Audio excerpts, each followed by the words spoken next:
Jang Jian was born into a wealthy family, but a prophecy changed his fate by saying that the family business would be ruined by his birth. The only solution would be to send him to live a simple life. Since that day, Jian lived with a very skilled monk and began to practice martial arts, determined to break the prophecy. The story begins in a temple consumed by fire. Elders and disciples try to put it out using everything they have access to. They prioritize getting people out of there. At that moment, a master merchant approaches and is paralyzed when he sees the height of the fire. He desperately asks where his son Jian and his wife are. A disciple addresses him as a leader and tries to calm him down, saying that everyone has already been safely removed from the temple. No one was injured. The man breathes a sigh of relief at this news. Suddenly an explosion happens inside the temple, and the men are thrown away. The woods were scattered all over the area. The master merchant saw all his hard work being destroyed. The scene changes to a nearby shelter. A woman tries to calm her son by saying that everything will be fine and his father will take care of everything. This boy is our protagonist, Jang Jian. He looks at his mother with tears in his eyes, while she continues to say that everything will be fine. The next day has arrived, and we can see that there is nothing left of the temple. That merchant receives a skilled monk at home, and they talk about yesterday's incident. This merchant is the father of the protagonist, and his name is Jang Doyan. In front of him, the monk Jumo says that he came here to say something very important. He remembers mentioning earlier that he has a small ability. Jang says that he remembers this conversation. The monk then feels comfortable talking about a prophecy he saw. He says that he has no good news related to the child's fortune. Jang asks if he is talking about his son Jian. The monk confirms that he is. The father asks, worried if something bad will happen to him. Jumo replies that not exactly. Jang then questions if it is something bad related to the family business. Jumo takes a deep breath and the man shouts, asking him to be clearer. The monk says that it is nothing related to Jian's life. The merchant is a little more relieved. The monk goes straight to the point and tells him that the child's poor luck is slipping away.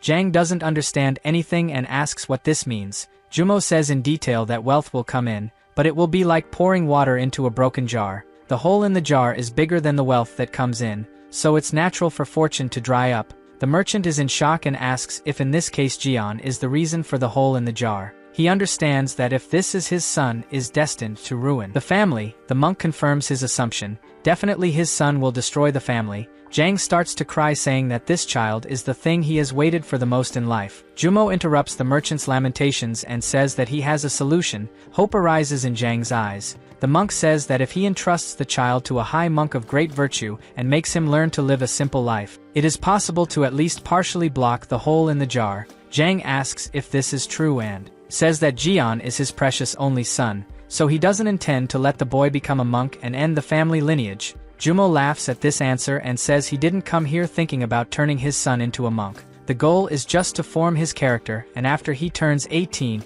he won't have any more problems. Jang asks if he's telling the truth. The monk replies yes and then jokes, saying that it is quite ironic for a monk to advise not to become a monk. The merchant also laughs and says that it makes him relieved. Jumo clarifies that he knows a suitable place to entrust the child and can pick him up when the time comes. Jang replies that he is trusting him and thanks him. The monk says that there is no reason to thank him. All this is thanks to his kindness and they will always help him. After the conversation, the two recite some sutras. A few days pass and Jumo returns to the palace. The protagonist is held by disciples and dragged to the carriage, but he refuses to leave. The mother cries desperately, saying that Jian is only 8 years old. It is not fair that he grows away from her. Jang tries to convince his wife that he is the best for his son. Meanwhile, Jian continues to try to free himself from men. Jang explains to his wife that they have nothing to worry about because Master Jiang Mok personally agreed to taking care of the boy. This makes the mother even more worried because Elder Mok does not have a good reputation. His temper is enough to keep everyone away. The monk Jumo is silent, listening to the conversation. Jang asks his wife to hold out only for 10 years. After that, he assures that Jian will return home. At that moment, the protagonist screams for his mother and begs her to help him. This makes the woman's decision even more difficult. He is dragged and holds on to the door of the carriage. The monk admires the strength of the little one. At that moment, Jang tells his son that if he does not do this, his family will be ruined. In addition, they can be fatally punished by the heavens. So he asks his son to understand that the fate of the family is on his shoulders. Hearing this was not comfortable for the child. He just accepted fate and got into the carriage with watery eyes, but he despaired when he started to leave the palace. Meanwhile, the monk thanks the family for their trust. The scene changes to a few hours later. Jian was left on an isolated mountain. He wipes his tears while saying that he feels like an abandoned cat. Even after begging, nothing has changed. He finally understands that he has to accept reality. The boy notices a ladder next to him and sees a man at the top. Jian looks at the man and says that the reality is that he will now have to live with that skinny old monk for the next 10 years. A few minutes later, the two greeted each other and Jian sat while his master took care of the garden. The boy didn't seem happy as he remembered his father's words about his fate being cursed, and that it would ruin the family. Jian feels guilty and tells himself that he doesn't want his family to be harmed. His biggest fear is that some divine punishment will fall on his parents and they will be murdered. Thinking about it, the boy says that he will be content to spend 10 years here with it. Monk mock. He doesn't think it will be as bad as it seems. Meanwhile, the man continues to take care of his plants without paying attention to the child. On the other hand, Jian gets bored and says he needs to do something. He looks around and has an idea. The protagonist quickly grabs a broom and starts collecting the leaves on the ground. The monk mock asks why he is sweeping the leaves when they will accumulate again. Jian replies that he is doing it because he felt like it. The man then replies that it won't work. There's no point in trying to impress because he won't teach martial arts. The protagonist thinks the bald man is crazy and immediately says he doesn't want to learn any of this and isn't even trying to impress. Mock feels that Jian is just playing hard and says that he is typical of a merchant's son. Then he says again that he has no intention of teaching him Shaolin martial arts. This insistence makes the protagonist angry, and he seriously says that he didn't come here to learn martial arts. The answer bothers the man, and he feels that he is being belittled by the brat. The monk mock does not like to deal with people, and thanks to this he spent 30 years living alone on this mountain. He also refused to accept disciples, claiming that he was a nuisance and that he did not have enough skill to teach. This lasted for many years, until last week he was summoned by a superior monk. He told Mock that loneliness becomes unbearable when you get old, especially with no one to talk to, so he advised him to consider bringing that boy to live with him. Mock refused the proposal, initially saying that he didn't want to take care of any brats. But the monk said that it was a request and a destiny given by Buddha. It was thanks to these words that he accepted to stay with the protagonist. He received the information that Jian was the son of a famous merchant, so he thought that this responsibility was in his arms because no monk wanted to deal with the boy. At that moment, Mock laughs, asking if the boy expects him to believe that he is not here to learn martial arts. The man then gets serious and questions what he came to do in the mountains. In the end, it doesn't matter what he says because his parents hope he leaves here learning martial arts. After saying that, the monk turns around and says he will teach him some moves to return home. The protagonist gets angry and shouts that he is only here because they said he was cursed and had to spend 10 years with a superior monk. Mock is caught off guard. Jian adds that now he can't go home. The monk obviously doesn't believe it and thinks that they lied to the boy. He assumes that the miserable parents want to establish a connection between Jian and Shaolin, even if it means deceiving his son. At that moment, Mock hears the boy sobbing and asks him to wipe away his tears, then orders Jian to go to the bedroom and change these clothes because the look is bothering him.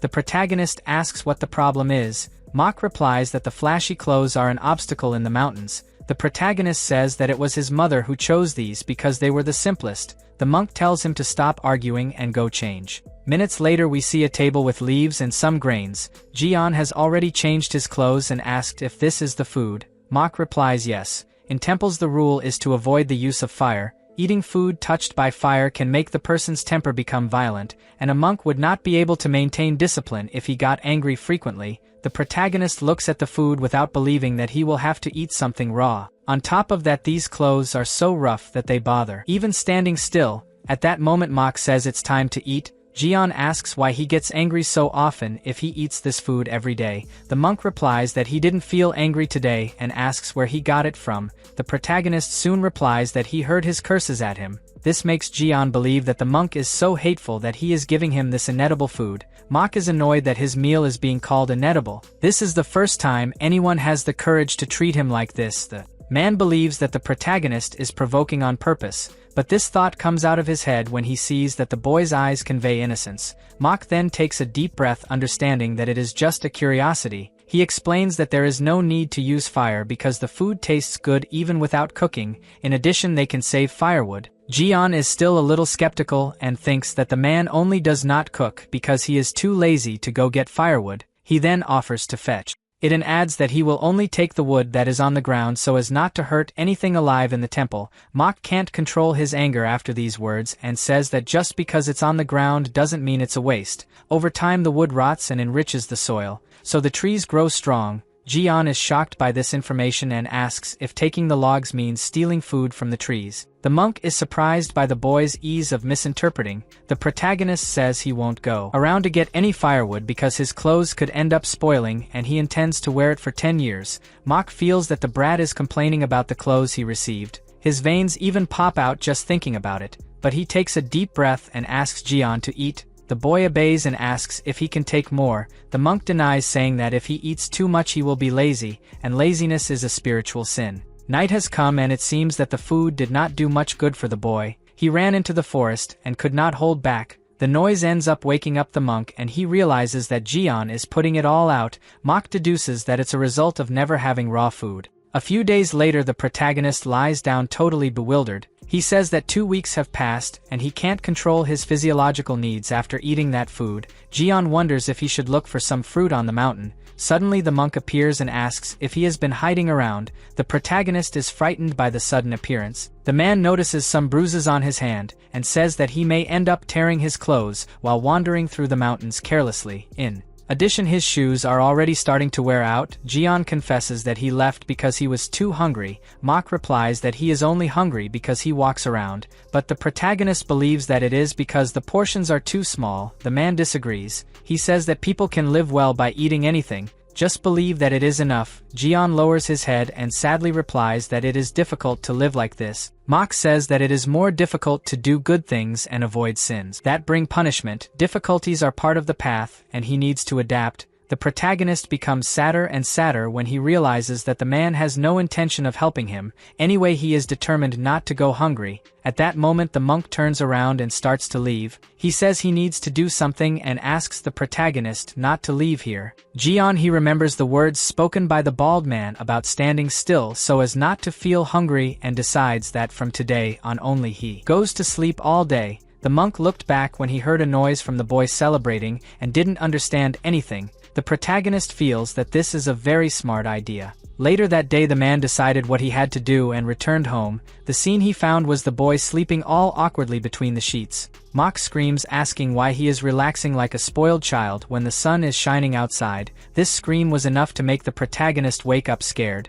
He immediately defends himself by saying that it was Mok who told him not to move unnecessarily. That's why he's trying to sleep. The monk takes a deep breath and says that laziness and not walking unnecessarily are two different things. Eating and sleeping all day makes him an animal wasting food. The protagonist didn't like the comparison. Mok turns around annoyed and leaves the place. The boy doesn't understand anything and wonders what he should do. A few minutes later the monk prepares to meditate. The protagonist begins to spy from inside the room and pays attention to every detail. He wonders if Mok is reciting sutras like the other monks, then puts on his shoe and decides to see it for himself. He approaches and asks if Mok doesn't normally ring a wooden bell and reads a book aloud while reciting sutras. The man replies that he has no reason to make too much noise when one is deep in the mountains, so he reads with his eyes and beats the wooden bell with his heart. That's why it's so quiet. Jian is surprised and confesses that he finds it strange when there was no noise. The bald man asks if he thinks that singing loudly for no reason will help achieve enlightenment faster.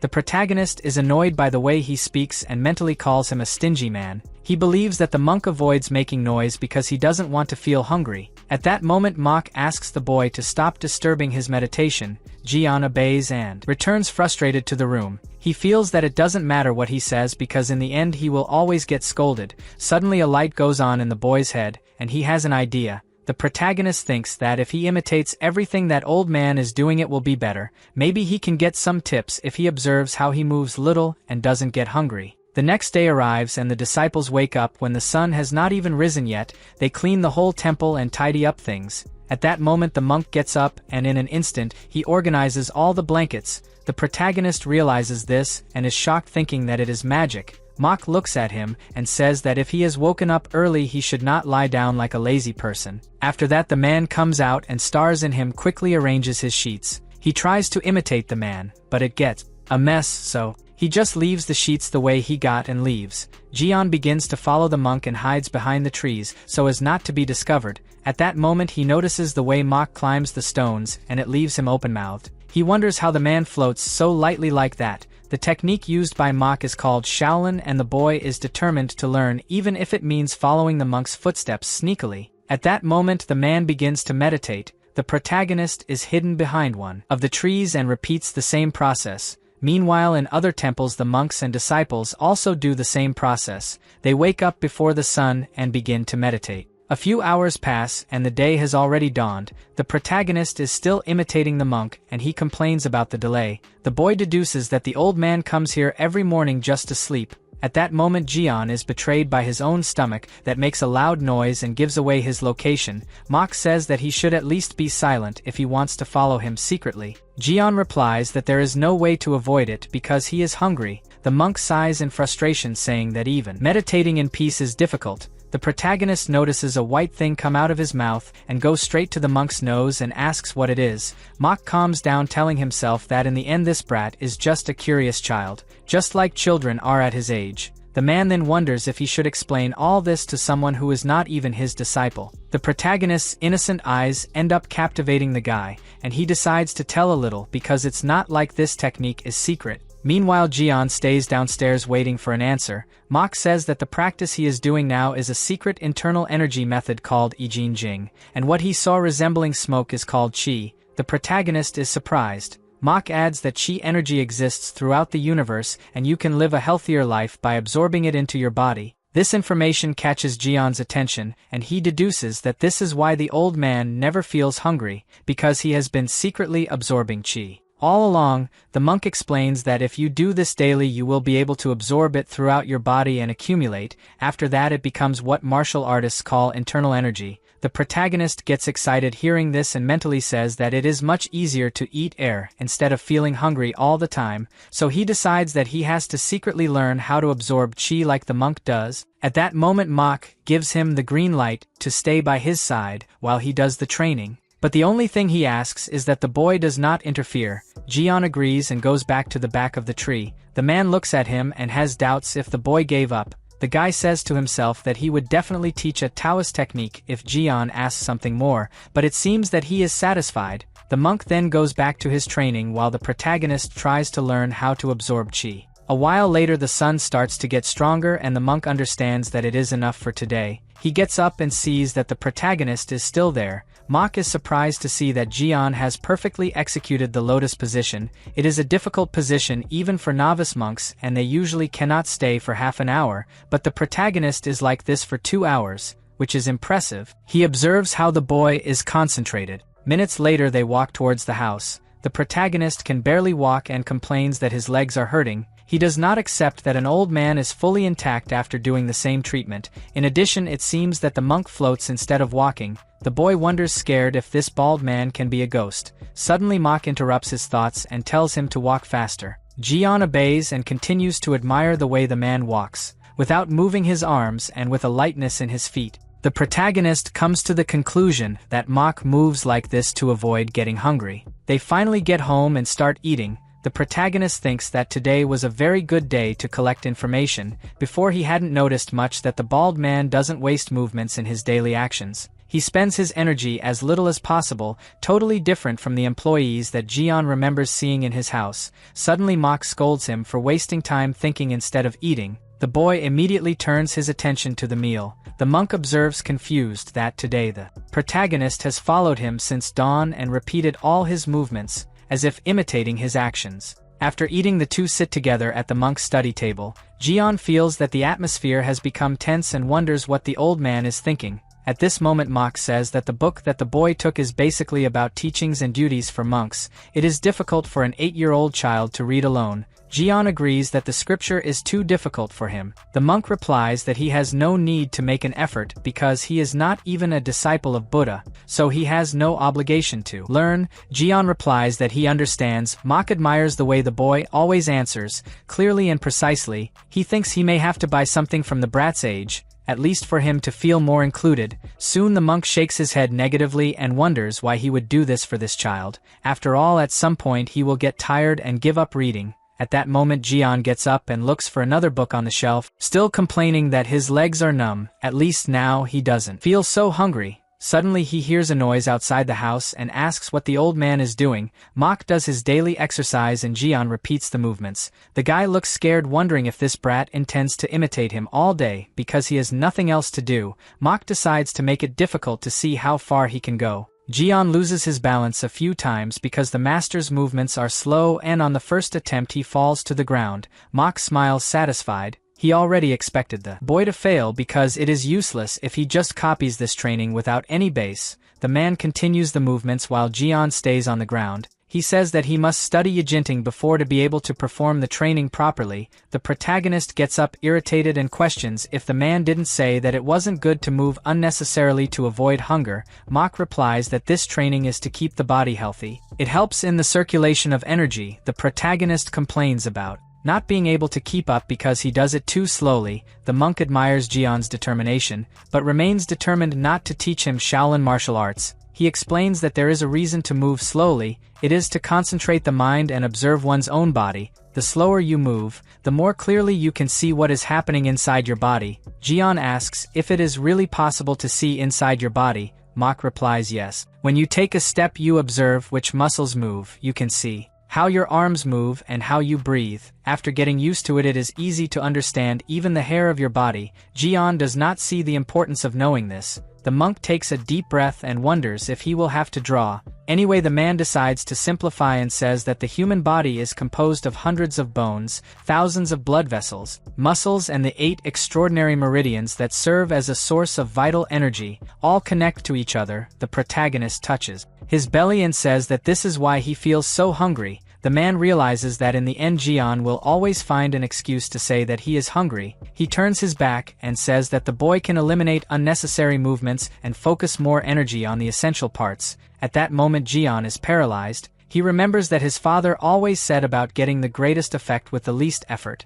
Things finally make sense in his head, and Jian understands that it cannot be a coincidence. He then tells the monk that he will try his hardest, which leaves the man completely surprised, and he says that if the protagonist continues like this, he may even secretly teach him some martial arts moves before sending him away. The scene changes to the main hall of the Shaolin Temple. An elder checks the notebook and says it's strange. There is little food left compared to last year. Another man agrees with him and closes the door to the warehouse. He says he has heard rumors about an increase in the number of pilgrims visiting this summer. Even so, the number of food received was few. Donations from some disciples outside the temple are missing, but he fears that it will not be enough. Everyone seems to be going through difficult circumstances. Expenses have also increased more than usual in other areas. The man adds that it is worrying and probably the next year will be difficult for everyone. The elders comment that they have never experienced anything like this. It is as if wealth is leaking from a broken jar. Winter arrives. Even with the heavy snow, the monk Mok follows his routine. The protagonist wraps himself completely in the blankets while complaining about the cold. He remembers how his house was always well heated, but here the monk denies any access to the fire. Even so, the protagonist preferred not to say anything to the man. The monk was even surprised because he expected Jian to ask to go to the temple, but he didn't say a word. Mok understands that he can't let the situation continue, because the boy could end up passing away from frozen, since his body is not prepared to withstand this temperature. His reputation would be much worse if he let the son of a famous merchant pass away. Then the monk decides to check if the oven is still working. Meanwhile, the protagonist keeps repeating to himself that he won't be a burden to his mother. A little later the fireplace is turned on and the boy is warmed up. Mok complains silently that the chief monk left a child in his care, even though he knows he hates dealing with people. At that moment he puts the wet towel on Jian's forehead while the boy is sick. Mok says it's very strange. The cough keeps getting worse even with the room hot and the fever hasn't subsided. The monk thinks about whether he should go to the main hall to get some medicine, but people may ask why he didn't take care of the boy properly. The bald man is in doubt about what to do because he has never come across a situation like this before. Meanwhile, Gain continues to get worse and coughs violently. Mok takes off his shirt and asks him to sit down for a while. The boy obeys but looks very dejected. The monk decides to heal him by infusing his internal energy. This is the last resort. Losing internal energy will delay several years of training, but he has no other option. At that moment the monk touches the protagonist's back and begins to infuse energy. At that moment a strong light spreads throughout his body, and he feels difficulty entering the boy's body. This happens because Jian has not learned any internal energy technique, so his meridians are not fully open. There is no other option but to force. The protagonist begins to receive the energy. This process is equivalent to 10 years of Ijin Jing training. It's as if he has taken the elixir of life. Suddenly Jian feels a very strong pressure inside his body and screams. Mach believes that it will be more difficult for the protagonist to learn other internal energy techniques later. A few hours pass, the protagonist rests on the bed while being watched by the monk. Fortunately it was a success and now the boy will only have to recover. Mach says that at the very least this brat will not get sick for decades. Even if he is seriously injured he will recover much faster than the others, but the man regrets having lost 10 years of training. He decides to take it as if he had saved a poor soul. Mach checks on the boy and feels a little guilty for having neglected him. In addition to getting sick, the boy became much thinner than expected. When he got here he looked much healthier. Mach takes a deep breath thinking he made a lot of mistakes. He always believed that he should keep as much distance as possible from people, but now he is feeling sorry, a feeling that had been excluded from his life many years ago. Your disciple. At this moment Mach is positioned to begin his meditation and thinks that perhaps understanding the suffering of others will help him to eliminate his own attachments. He may even find the path of wisdom that Buddha spoke of. 3 days later the snow decreases considerably. Mach asks if Jian has finally woken up. The boy says he feels more refreshed than usual and asks how long he slept. Mach widens his eyes surprised that the brat doesn't remember anything. He also seems to be unable to notice the changes in his own body. After that the two will meditate outside. Jian doesn't feel cold even sitting in the snow and thinks that now he will finally be able to fill his lungs with air. The bald man looks at him believing that this time his training will be easier. After all his meridians were opened during the complete cleaning of the body, Mach hopes that the boy will take advantage of the opportunity. Anyone would have spent a fortune for it. At that moment Jian follows the monk's movements, hands on his knees with palms facing up and inhaling slowly through his nose. The boy remains determined. On the other hand the monk thinks that if he taught martial arts now, this brat could become a very skilled warrior, but he soon tells himself that this thought is useless. To do so he has to teach as a lay disciple and get the permission of the head monk. In addition he believes that the protagonist's physique is not suitable for martial arts. These thoughts end up distracting the monk throughout the training. A few days later the protagonist continues the usual training. Suddenly he feels a slight tingling in his nose and abdomen when he inhales. The boy realizes that he is finally gathering energy. He smiles saying that it was worth following the master. At the end of the afternoon the monk approaches to see how the brat is doing and notices that he seems excited. In addition the bald man felt a different energy in today's training. This makes him think that the protagonist may have learned the Dantian breathing technique. The monk quickly jumps from the stone in disbelief. He says that there is no way the brat can do this on his own since he never learned. It is probably the energy of his own cultivation that is still circulating in the environment, but as soon as he lands on the ground this thought disappears. The man feels his body heavy and assumes that it is from the loss of the 10 years of internal energy at once. He passes by the protagonist and says that is enough for today. Jian asks for a few more minutes, but soon realizes that the monk is not in a good mood and obeys. The next day the snow is almost all gone. Jian celebrates that he can now see through his body. He raises his hand saying that he can even lightly feel the breeze passing through each strand of hair. The monk feels a strange energy again, but assumes that it is his own. He soon explains to the protagonist that the cultivation of reverse energy improves muscles and bones to suit martial arts. This means that if he learns the martial arts of Shaolin while in a state of reverse energy cultivation, his body will become stronger and his bones will become more resilient, but the monk makes it clear that he doesn't need to put in the effort because so far he hasn't learned any martial arts. Jian agrees and says that he just wants to stay without feeling hungry. He even gives a satisfied smile. Mach is impressed that the boy is dedicating himself every day to the difficult training for not feeling hungry. If it continues like this, it is possible that the energy of reverse cultivation will respond. He does not know what he will do if this happens.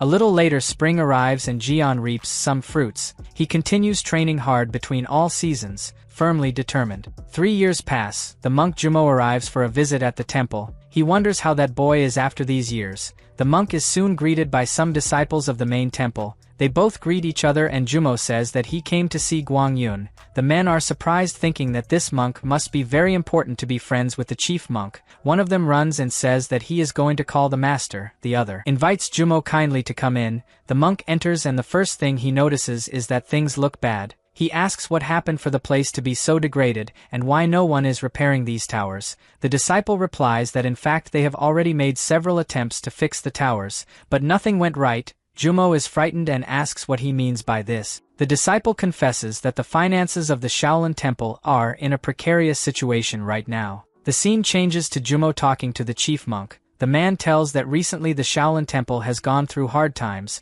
They are not even able to spend on tea, so they are using a low-quality one. Jumo is surprised because he knows that the head monk has never denied a good tea, even in hard times. He asks if that's why the towers haven't been repaired. The chief monk replies that there's no point in fixing them because they keep crumbling incessantly. In the last 3 years the inner courtyard has been almost abandoned. Suddenly Jumo remembers something and asks if it could be that. He takes a look at the temple and realizes that it's been 3 years since he brought Jian to the Shaolin Temple. The monk wonders if the boy's bad luck could affect this place. It's a bit absurd to think that because this is the renowned Shaolin Temple, in addition the protagonist was not even accepted as a disciple. He just came to the nearby mountain to be taken care of, so it doesn't make sense that the Shaolin Temple is collapsing because of him. Jumo believes that it is only a coincidence and tells the chief monk that as much as it is not normal, he can help with money from his sect. The chief monk kindly thanks him for the generous offer, but explains that fortunately the harvest in Sadap has been abundant every year,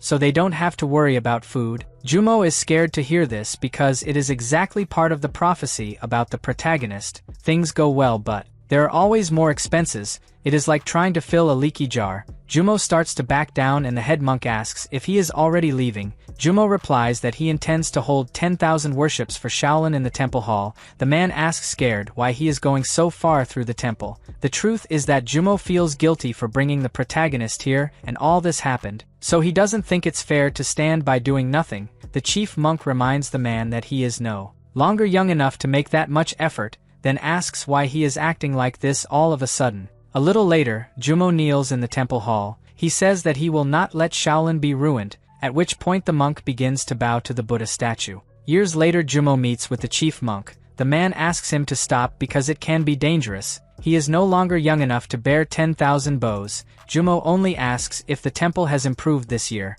but receives a negative answer. The man then returns to the temple hall. The chief monk recognizes that he cannot stop him. In addition, the Shaolin weather is with the atmosphere better thanks to Jumo. Some young monks have volunteered to offer 1,000 and even 10,000 bows. The chief monk tells himself that he will have a big chevron when all this is over, then turns to his disciples and says that they need to work hard so that Jumo doesn't come next year. The scene changes to the protagonist, who is 15 years old. Mok asks unsatisfied what is this. Jian replies that it is breakfast. The monk looks carefully at the leaves and grains on the table. He finds everything very organized and soon questions what the leaves are. Jian replies that it is amaranth. Mok finally finds a defect and asks why they are cut like this. Jian says it's because he found it more beautiful. In addition, he removed the inedible parts and the ones that the insects ate. That's why this shape. Mok takes a deep breath and confesses that the boy is talented. He even lined up the grains of rice one by one.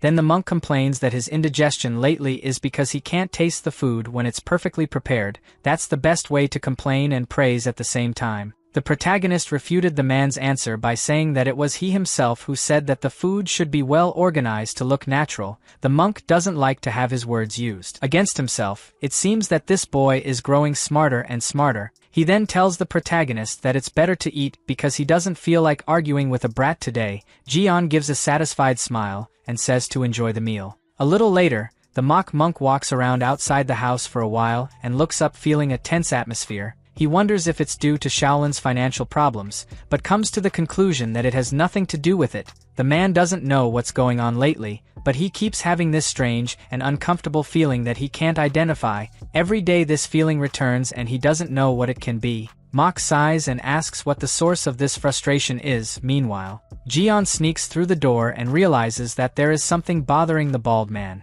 A few minutes later the monk enters the house and finds everything extremely organized. This makes the man angry instead of happy. He looks carefully at every detail and says that this is the reason for his discomfort, that's why he feels so uncomfortable and frustrated. Mach thinks that the protagonist has an obsessive organization. This would prove why he has been acting stranger and stranger lately. In fact, in all the 7 years they lived together, he has never seen him relax. The boy is in fact determined. The scene changes to Mach taking care of his garden, while Jian collects all the leaves on the ground. He notices that the protagonist's movements are lighter and lighter. His shoulders hardly move and he is a little polished. In general, there is no wasted movement. This leaves the monk surprised because even if he knew that Jian was trying to imitate his steps, he never thought that the boy would be so equal. In addition, the technique used can only be mastered by those who know how to control their inner energy. Suddenly the monk decides to stop everything he is doing and calls the protagonist. He remembers that in all these years he has not taught any martial art to Jian,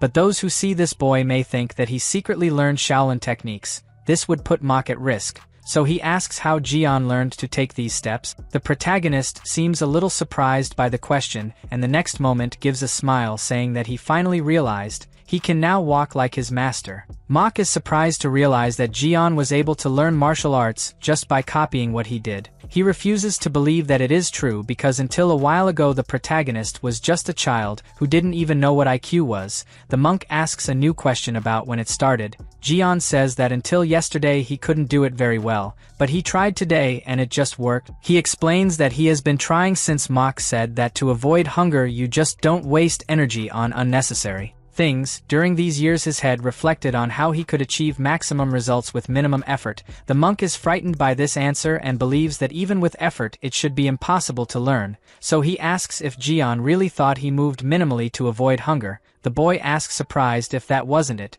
Mach looks at him with a silly face and then asks for his hand. Jian obeys and wonders what the guy is trying to find out. The monk checks the protagonist's meridians and discovers that he has internal energy. Not only that, it's like the kid has at least 20 years of internal energy. Mach is impressed because he never taught him any breathing techniques and he never had time to secretly train. It doesn't make sense that he has accumulated so much inner energy. He decides to better understand how this happened and asks how Jian has been breathing every morning. The protagonist makes the movement of inhaling and exhaling, then says that if there is one thing he has done is consume a lot of air. Mach is scared to see that the boy is breathing qi. Now it makes sense. For 7 years he has been practicing the Hengong technique. The monk begins to remember that a few years ago he opened his meridians. Probably his consistent practice of Hengong allowed him to accumulate inner strength without knowing it. At that moment the protagonist interrupts the man's thoughts and asks why he is so serious.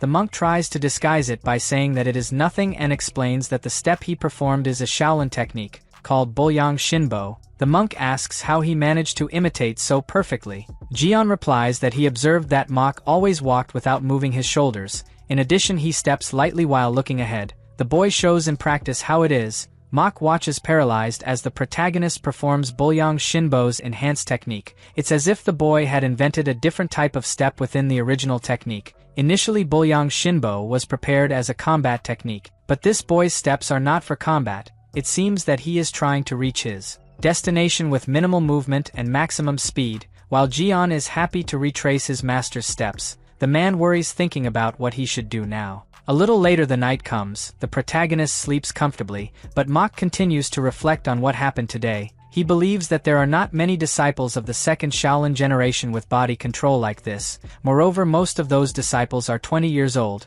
while Jian is only 15 years old. It seems crazy to think that he has incredible control without learning any martial art. The man blows out the only lit candle to rest, but soon a concern comes to his mind. He fears that Jian will continue to accumulate inner strength and end up using it recklessly. If this happens, he may fall into qi deviation. The monk thinks if it is better to teach him the correct way so as not to have danger in the future, but he knows that to do this depends exclusively on the permission of the chief monk. The man decides that he will solve it later and lies down to sleep. The next day at the Shaolin temple, the chief monk receives a visit from the supervising monk and says that it is fortunate that donations are returning to normal. Finally, the difficulties are being resolved. The supervising monk named Going says that he is sure that the finances will recover soon. It is only a matter of time. The chief monk says that the last few years have been very stressful. Now everything is going back to normal. At this moment, the monk takes his rosary while saying that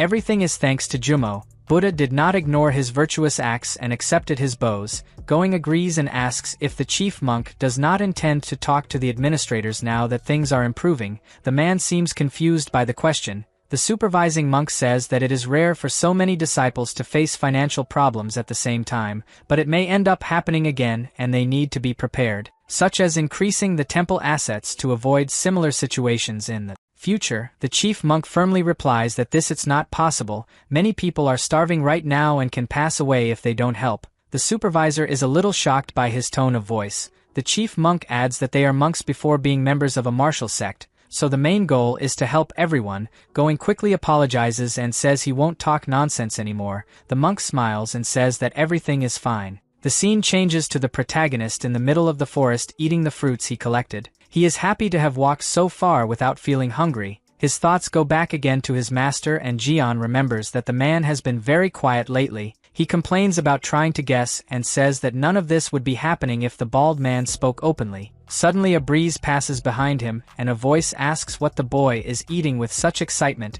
The protagonist is so scared that his fruits fall to the ground. He stutters, asking who the man is. The monk apologizes for the fright. Meanwhile, the protagonist stays on the ground with his face scared because he did not feel the presence of this man. He notices his clothes and deduces that he is from the Shaolin Temple. Thinking about it, the boy decides to politely greet the man and introduces himself as Jian, then says that he lives with the monk Mok. The guy asks surprised if he lives with Mok. The protagonist questions if he knows him. The man observes the boy's clothes and says that it really makes sense for him to live with Mok. In the next moment he confesses to Jian that he has seen him several times. This leaves the boy surprised because he doesn't remember the monk. The guy asks if it wasn't him who was eating some mountain fruits a few days ago. He remembers seeing the boy use the Yangjosu technique to get the fruit. Then he used the Kpolyang Shinbo step technique. The monk wonders if Mok taught these movements, but remembers that he does not accept any disciple. Of all this, the most surprising thing is to know how the boy managed to live with someone as strict as Mok for 7 years.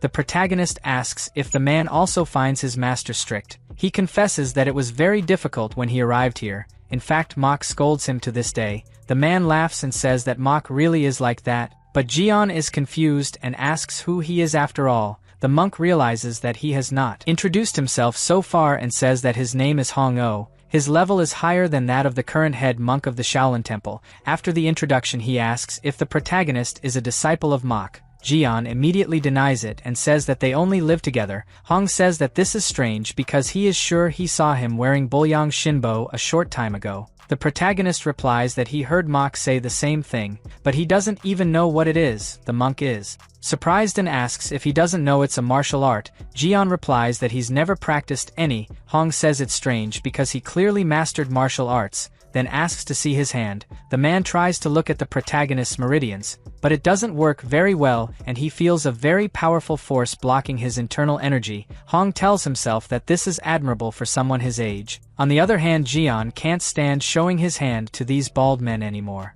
A few minutes later they continue talking. Jian reports that Mok said there was something strange about him and feared that something serious would happen, but he doesn't know what it could be. Hong shakes his head negatively, saying that it could be a calling. It could be yes and it could be not. This answer left the protagonist more confused than at the beginning. He asks what he should do now that there are only 3 years left. Hong asks scared what will happen in 3 years. He asks for the full story and says that maybe he can help him. Jian feels safe and tells him that he has been away from his family for almost 10 years thanks to his bad fate. It all started when he was 8 years old. Half an hour after the protagonist finishes his story, Hong is paralyzed, realizing that this 15-year-old boy learned martial arts only by imitating Mok. He believes that Jian is a truly rare talent. If he learned some simple martial arts techniques, he would definitely be hailed as a rising star. At that moment, Hong says that the head monk's vision of handing him over to Mok was really amazing. The protagonist soon asks what he should do now that there are only 3 years left. Hong asks him to calm down because there is nothing worse than living with an evil guy like Mok for 7 years.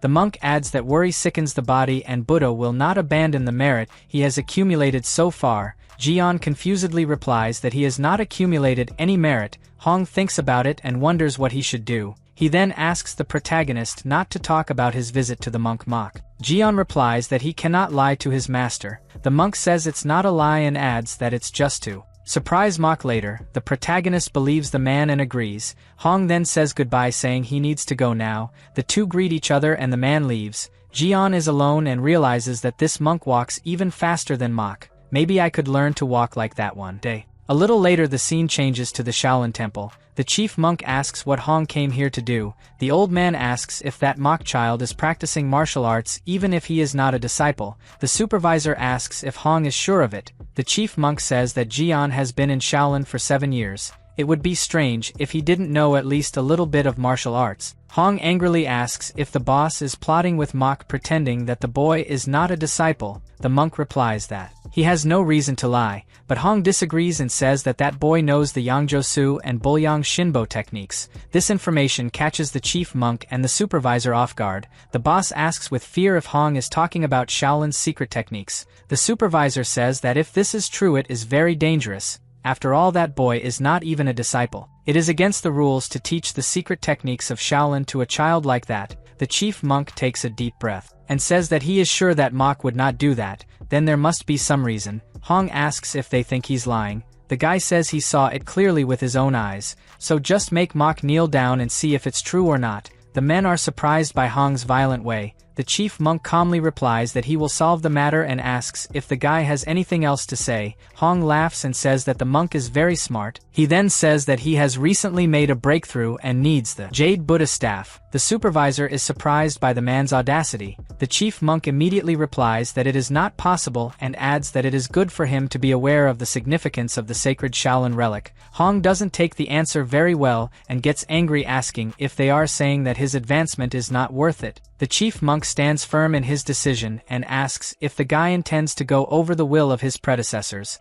then reaffirms that he will not change his answer. This makes Hong even angrier. The supervisor seems to guess the reason for so much desperation to acquire the Order of the Jade Fire. Only the head of the generation can use the authority of the Order of the Jade Fire to alter any rules or principles he deems necessary. Hong already has a ban that prevents him from accepting more disciples, so he probably wants to use the decree to lift the ban. The supervisor deduces that the monk wants to steal mock's child and use him as his disciple. Suddenly Hong starts yelling at the chief monk asking if he is refusing to deliver the Jade Fire order. The chief monk tries to keep calm and remembers how this guy has a difficult personality. From a young age he had a violent tendency and loved to bother others. He received reprimands from his master every day, and even after getting old nothing changed. At that moment the chief monk moves his rosary, while saying that manages to manage up to 2 shirchen a day. The supervisor tries to stop him, but the monk replies that this is not a violation. Hong gets excited and says he will keep his promise.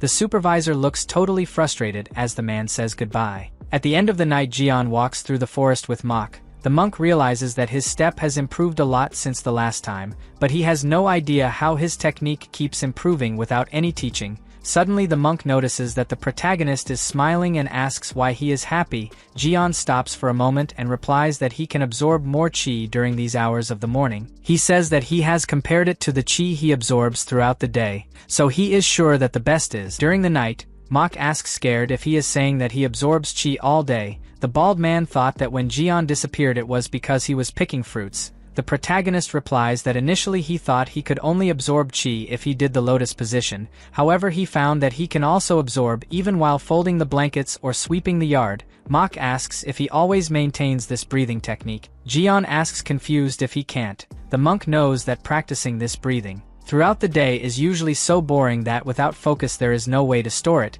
so he always thought it was impossible to store qi during daily chores. But this would explain how the protagonist has so much energy internal. The monk then tells the boy that doing the technique recklessly will not increase his martial arts skills. Jian soon replies that he has not learned any martial arts. Mock asks surprised if he knows that trying to store qi constantly will not produce significant results. The protagonist replies yes. He only does this during the day because he has already gotten used to it. Mock starts to sweat cold realizing that the protagonist does not understand the danger he is in. If he keeps accumulating internal energy without control and tries to use it in a clumsy way, it can result in a deviation of qi. Meanwhile Jian looks at him without understanding anything. The next day the two wake up early and go to training. Mock observes Jian and tells himself that he is afraid that someone will find out about it. He has no way to hide this presence for long. Thinking about it, he decides that telling the chief monk is the best choice to protect Jian. The scene changes to Hong's house. He asks one of the men why he is refusing the tea.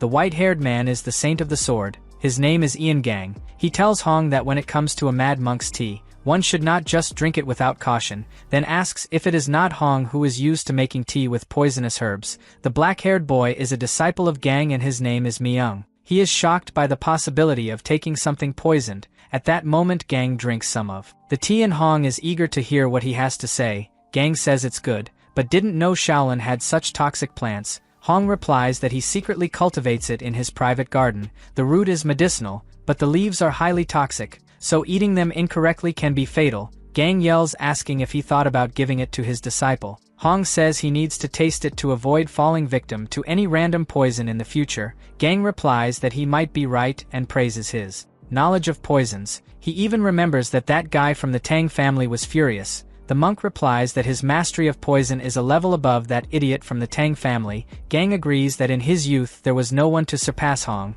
but now that guy from the Tang family has become an immortal poison. Myung recognizes this name and is surprised because the immortal poison is one of the 10 best masters of martial arts. It is strange to think that the immortal poison of the Tang clan once stood below Hong in poison domain. Gang says that it is not that shocking and remembers that he has already lost to Hong in the sword technique. Myung asks scared if his master is seriously. Gang says it's true and that Hong is a great genius. His techniques in his youth were untouchable, even his clan was left behind. Hong yells asking why the guy is remembering these old stories, then says that if he can't achieve enlightenment it will be all his fault. Gang agrees to stop talking. If he admits defeat, Hong reaches the height of stress and asks if he came here just to bring it up again. The gang takes a deep breath and says that for the sake of the Shaolin Temple, it would be good if the man passed on his martial arts. The monk refuses this idea and tells him to take care of his own sect. Gang then asks him to admit that he lost, since his only disciple was Mok and he didn't learn martial arts. Gang adds that it's too late for the man to get another disciple, so he should just give up and confess that he lost the bet.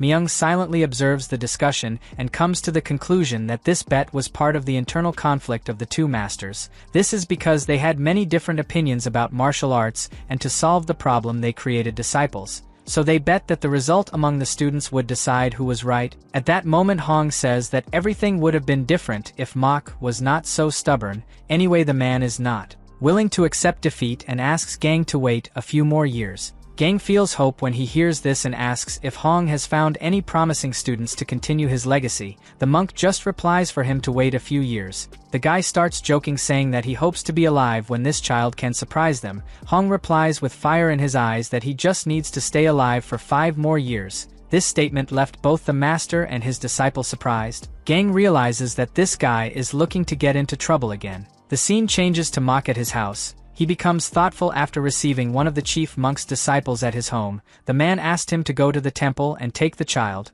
Mok is worried because this visit means that they already know about the protagonist. At that moment he approaches and tells Jian that they need to go to the main monastery today, so the boy must be the most polite when he meets the chief monk and the elders. Jian doesn't seem to like the idea very much and the man asks if he doesn't want to go, but the boy replies that he feels he will feel hungry during this journey. The monk doesn't believe that this is the complaint and says he will see if there is any cake left from the fall festival to take. The protagonist can't hide his happiness and says that they must go now, so Mok is shocked by the brat's audacity. A few minutes later they start to descend the mountain towards the main monastery. The protagonist remembers that 7 years ago he thought he wouldn't last long because of exhaustion, but now he manages to descend quietly without feeling hungry or tired. It's a big breakthrough for him. Meanwhile the monk follows in the footsteps of the boy behind. He watches carefully until he realizes that the protagonist has performed a new technique, the Great Arhat Zen Step. This time the man cannot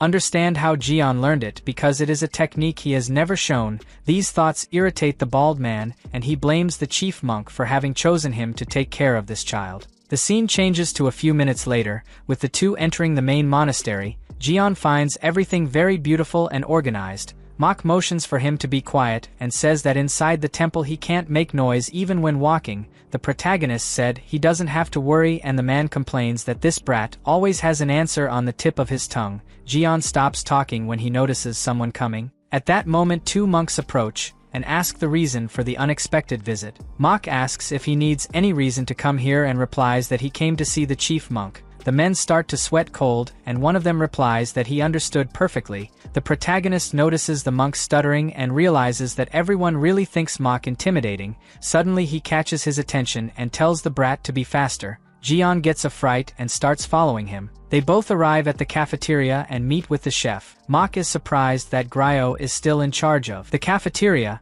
The guy replies that he gets restless if he is not working. As they talk, the protagonist stares at the cafeteria wondering if this is where all the food in the Shaolin Temple is done. Gryo soon notices the boy and asks if the monk has accepted a disciple. Mok asks if the guy can't see this boy's hair. It's obvious that he's not a disciple, just a child who is in his care. The guy gives a smile and greets the protagonist. Jian also responds happily. Mok asks Gryo to take care of the boy and serve some cakes while he goes to talk to the head monk. Jian and Gryo like the idea, so Mok says goodbye to the two and starts to leave. The chef asks the protagonist to wait a while he goes to get him a candy. The boy is obviously happy and thanks. The next moment the chef comes back with 3 moon cakes. The protagonist looks at that dessert as if he were in heaven. His eyes shine, and he says that it looks much more beautiful than those in his house. Jian even cries with happiness and prepares to eat. At the first bite he feels that he is in paradise, and that he has found true joy.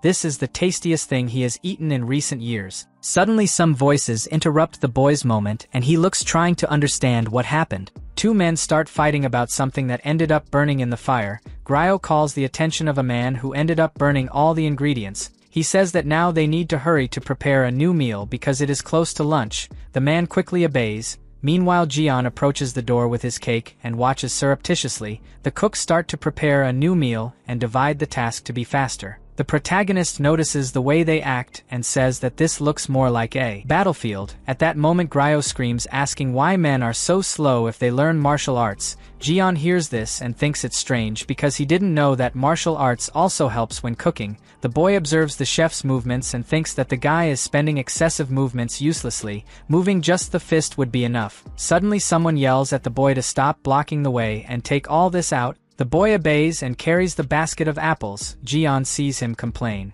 that he won't be able to peel all this by himself before mealtime, so feeling bored he decides to help him pass the time, but the child refuses, saying that this is his job. Jian says that he is very good at peeling apples and in addition he will be sorry if he can't finish it on time. The boy asks surprised if he really wants to help and the protagonist smiles. Some time later the two start the work. As we can see, the protagonist lied when he said he was good at peeling apples. The boy tries to teach by saying that it is necessary to peel the skin very thin, otherwise the chief monk will scold him. Jian feels bad for not being able to cut a simple apple. The boy says that the fault may be the wooden knife. The protagonist thinks about it and asks if he can't use a steel knife. The boy replies that the chief monk thinks he's too young to use a metal knife. He sighs tiredly and says that today he will be scolded. At that moment Jian looks confidently at the apple as if it were his biggest enemy and says he'll solve it. After all, it shouldn't be that difficult. The scene changes to the chief monk saying goodbye to the gang.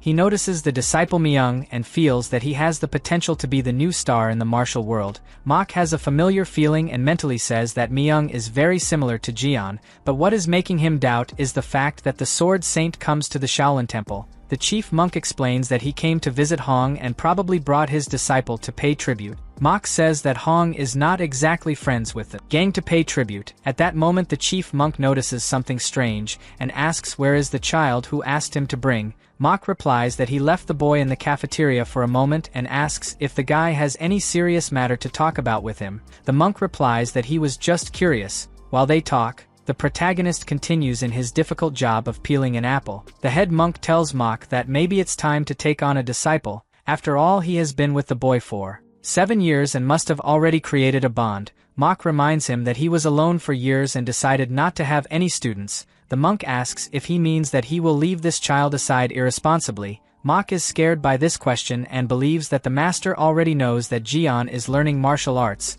Letting someone use skill without having a master is very dangerous and against the rules. He asks how the man knew. The monk replies that it's been 7 years, it's not strange that the child has learned 1 or 2 techniques. The only problem with all of this is that he's learning the combined techniques. Mok tries to explain that he didn't teach anything, but the master points out that the skills came from him. which means he's responsible. Mok understands and asks if they can accept someone who is from outside the sect. The monk says that he has already contacted Jeon's family and received permission. This surprises Mok, because he didn't think that the master would be so far ahead. The monk explains that he did it because the children they have little potential, so it's good to invest in someone with true talent. He says that Mok can choose not to be the boy's master, but if he refuses he will have to be punished for teaching martial arts to a child who is not his disciple. Jeon will be punished with the cutting of his meridians. Mok's punishment would be to live in seclusion for the rest of his life. The monk asks if he is really willing to go that far. Mok looks incredulous and thinks that it would not be so devastating for him to live in seclusion, but he could not let the protagonist suffer so much. At that moment the monk offers another option if Mok does not want to accept a disciple. The man asks what it is. The master says that he cannot leave a child out there using the Shaolin martial arts without any direction, so he will ask the senior monk Hong to be responsible for the boy. This is the worst option that Mok could receive, and he shouts that he does not accept this. Meanwhile, Gang and his disciples start walking towards the exit of the temple. The leader says that he had another vision of Shaolin, but in fact it is just another big temple. Even so, his Hwasan sect has never surpassed Shaolin even once. Myung is surprised and asks if their sect is not currently the best in the martial world. Gang laughs and explains that when people say the best, they don't include Shaolin. All 8 sects are nothing when compared to Shaolin, so they can't afford that. Myung replies that he doesn't understand how Shaolin can be the best if he currently doesn't have any exceptional talent.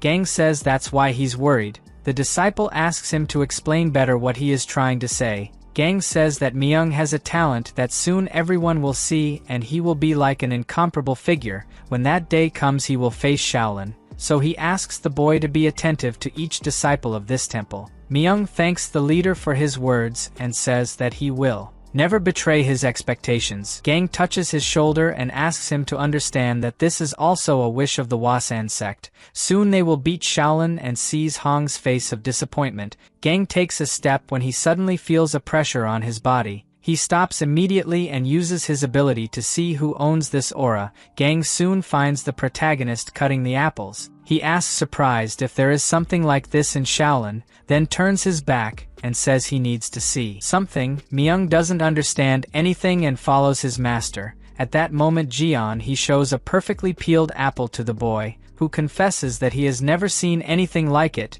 Even the chief monk can't do that. He praises Jeon, saying that it was amazing. Meanwhile, the protagonist tries to do the same with another apple and complains that it is very difficult to make it perfect. The boy encourages him to continue. Jeon thinks of a way to peel it in a perfectly round shape. Suddenly someone approaches from behind him and the boy asks who these people are. Gang replies that they are visitors to the temple and asks if he can watch what the boys are doing. Jeon keeps peeling his apple and feels uncomfortable with these guys standing watching them. He ends up losing his skin by getting distracted. On the other hand, the men keep staring. Myung doesn't understand until now what his master came here to do. He then activates his ability and can perceive the strong energy exuding from the protagonist. The guy is surprised, wondering who this boy is and why he uses energy to peel the apple. At that moment Myung calls for his master, but the man tells him to watch in silence. Gang realized that his disciple also saw the energy. He turns his attention to Jeon and assumes that the boy is around 15 or 16 years old. Even at this age, he already shows a lot of talent for fencing. At that moment, the protagonist finishes another apple and shows it to the little companion. On the other hand, Gang feels bothered by feeling the desire for the sword in Jeon. He remembers that the first time he awakened the desire for the sword was in his late teens. This boy seems to be ahead. That's why Shaolin is feared. At that moment, Gang realizes that Jeon has too much hair to be a disciple. The protagonist replies that he really is not a disciple. The leader believes that the Shaolin Temple still does not know the value of this boy. There is a possibility that his talent will be ignored. He decides to get closer and asks Jeon to give him an apple. The protagonist obeys and the guy starts saying that they should use an apple peeler. Suddenly Gang starts peeling using his hand as if it were a blade. Jeon looks impressed, while Myung comes to the conclusion that he and the protagonist are different. the disciple reflects that the boy's movements of cutting the apples are extremely unnatural. Only the fingertips and the wrist that held the wooden knife moved. His body remains without any movement. Myung believes that it can be difficult to fight against this child. At that moment, Jian takes the apple from Gang and realizes that there is no mark on it. He wanted to do the same, but he doesn't remember exactly the man's movements. Thinking about it, the protagonist begins to think that there is something strange. Suddenly one of the monks comes running towards Jian and informs him that the chief monk is waiting for him. The protagonist quickly says goodbye to the men. Before he leaves, the gang leader invites him to visit the Hua sect someday. Jian agrees and says that when he goes he will teach him how to cut apples correctly. After that, the boy runs towards the head monk. Gang tells himself that his real desire was to take this child as his disciple immediately, but it is impossible since he belongs to the Shaolin Temple. The only possibility would be to make him leave on his own. As we saw in the previous video, a disciple comes running towards Jian and informs him that the chief monk is waiting for him. The protagonist quickly says goodbye to the men. Before he leaves, the gang leader invites him to visit the Hua sect someday. Jian agrees and says that when he goes he will teach him how to cut apples correctly. After that, the boy runs towards the chief monk. Gang tells himself that his real desire was to take this child as his disciple immediately, but it is impossible. Since he belongs to the Shaolin Temple, the only possibility would be to make him leave on his own. At the same time, Gang remembers what Hong said about a talented boy. He quickly realizes that the monk was talking about the protagonist, but Gang finds it difficult to get a disciple out of the Shaolin Temple, so he is sure that Hong will fail. He then turns to his disciple and asks if he found it amusing. Myung confesses that he felt afraid. The protagonist's aura was enough for the guy to realize that he couldn't stop him if he had a gun in his hand and wanted to attack. Gang laughs and reassures Myung, saying that he doesn't need to be so afraid because he is also a good guy in attack. The disciple agrees that he also has qualities. After that, the guys leave the temple and Gang is convinced that from today he needs to improve his skills for the next mission. He knows that Hong will insist on recruiting Jian, so you have to prepare Myung in advance for a probable confrontation. The scene shifts to the head monk's room. The conversation ends up getting intense, and a fight between the monk Mok and the monk Hong is about to happen. Jian avoids eye contact as the monks look at each other angrily. Hong punches the table and accuses the protagonist's master of not wanting to take responsibility. Mok asks where he wants to go. Hong replies that Mok always uses the excuse of not wanting to accept any disciple because of him, but the truth is that he has no ability to teach anyone. The confusion continues to happen while the protagonist and the chief monk listen in silence. Mok relives the story about the monk Hong abandoning him when he was still his disciple and nowadays uses the excuse that he tried help him. Hong takes a deep breath and puts an end to the conversation of the past. He changes the subject and asks if Mok didn't realize that the sword master invited Jian to visit the Hua sect, so it is important that the Shaolin Temple makes the protagonist a disciple before he is taken by another sect. It turns out that Mok didn't know about this conversation and screams in fright, asking what he said. Then the monk looked at the protagonist, waiting for him to explain this conversation he had with Gang about the Hua sect. Jian replies that he didn't know that man was the sword master, but he said to look for him if he went to Mount Hua. The protagonist adds that he thought it was just a friendly invitation. Hong, realizing that Jian treated the sword master like any old man, the protagonist feels completely lost in this conversation. Hong continues to try to convince Mok to accept the protagonist as his disciple because he is sure that the boy can bring glory to Shaolin, but Mok is stubborn and denies it. This makes the monk angry and he yells, asking why the guy accepted to take care of Jian in the first place. The chief monk tries to calm Hong down if they will never reach an agreement. He looks at the protagonist and explains that the Shaolin Temple is willing to accept him as a secular disciple and teach him martial arts.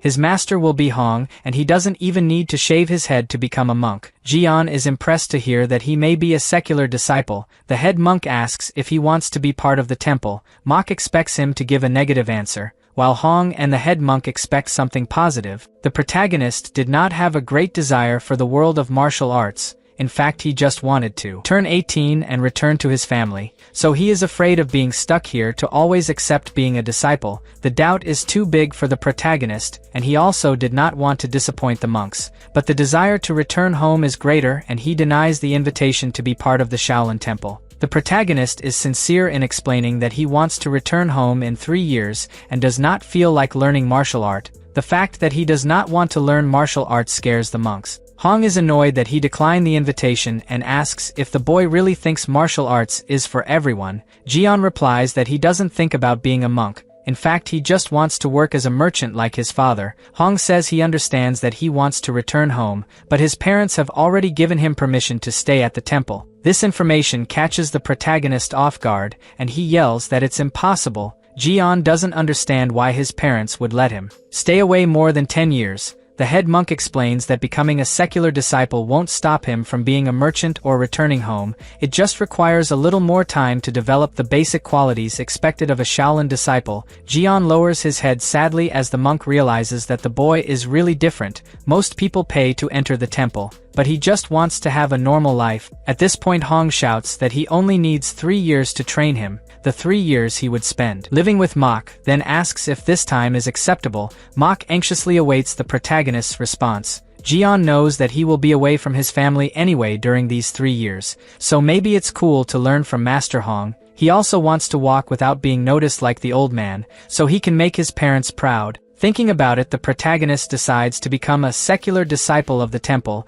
and asks that at least he have food. Hong screams with happiness, saying that he did the right thing, then realizes what Jian said and asks how long Mok made him hungry. Mok tries to answer the accusations about being a bad guy, but Hong interrupts him, saying that now the boy will have food. Mok tries to say that it is a misunderstanding, and the head monk starts a prayer to control the chaos in that room. The protagonist tries to understand if he was the one who caused the new argument. He finds it funny the way his master tries to explain himself. For some reason, Jian feels very happy to be among these guys and thinks it will be cool to become a disciple. A little later, the meeting finally comes to an end. The chief monk asks Mok to understand and accept what is happening. He believes that Hong will take good care of the boy, and anyway the Shaolin Temple needs someone like Jian. The chief monk adds that this is not his order. In fact, it is a decision of the abbot. Mok is shocked to hear this and realizes that now there will be no way to prevent Jian from becoming a disciple. After all, going against the decision of the superior among the monks will never be a healthy choice.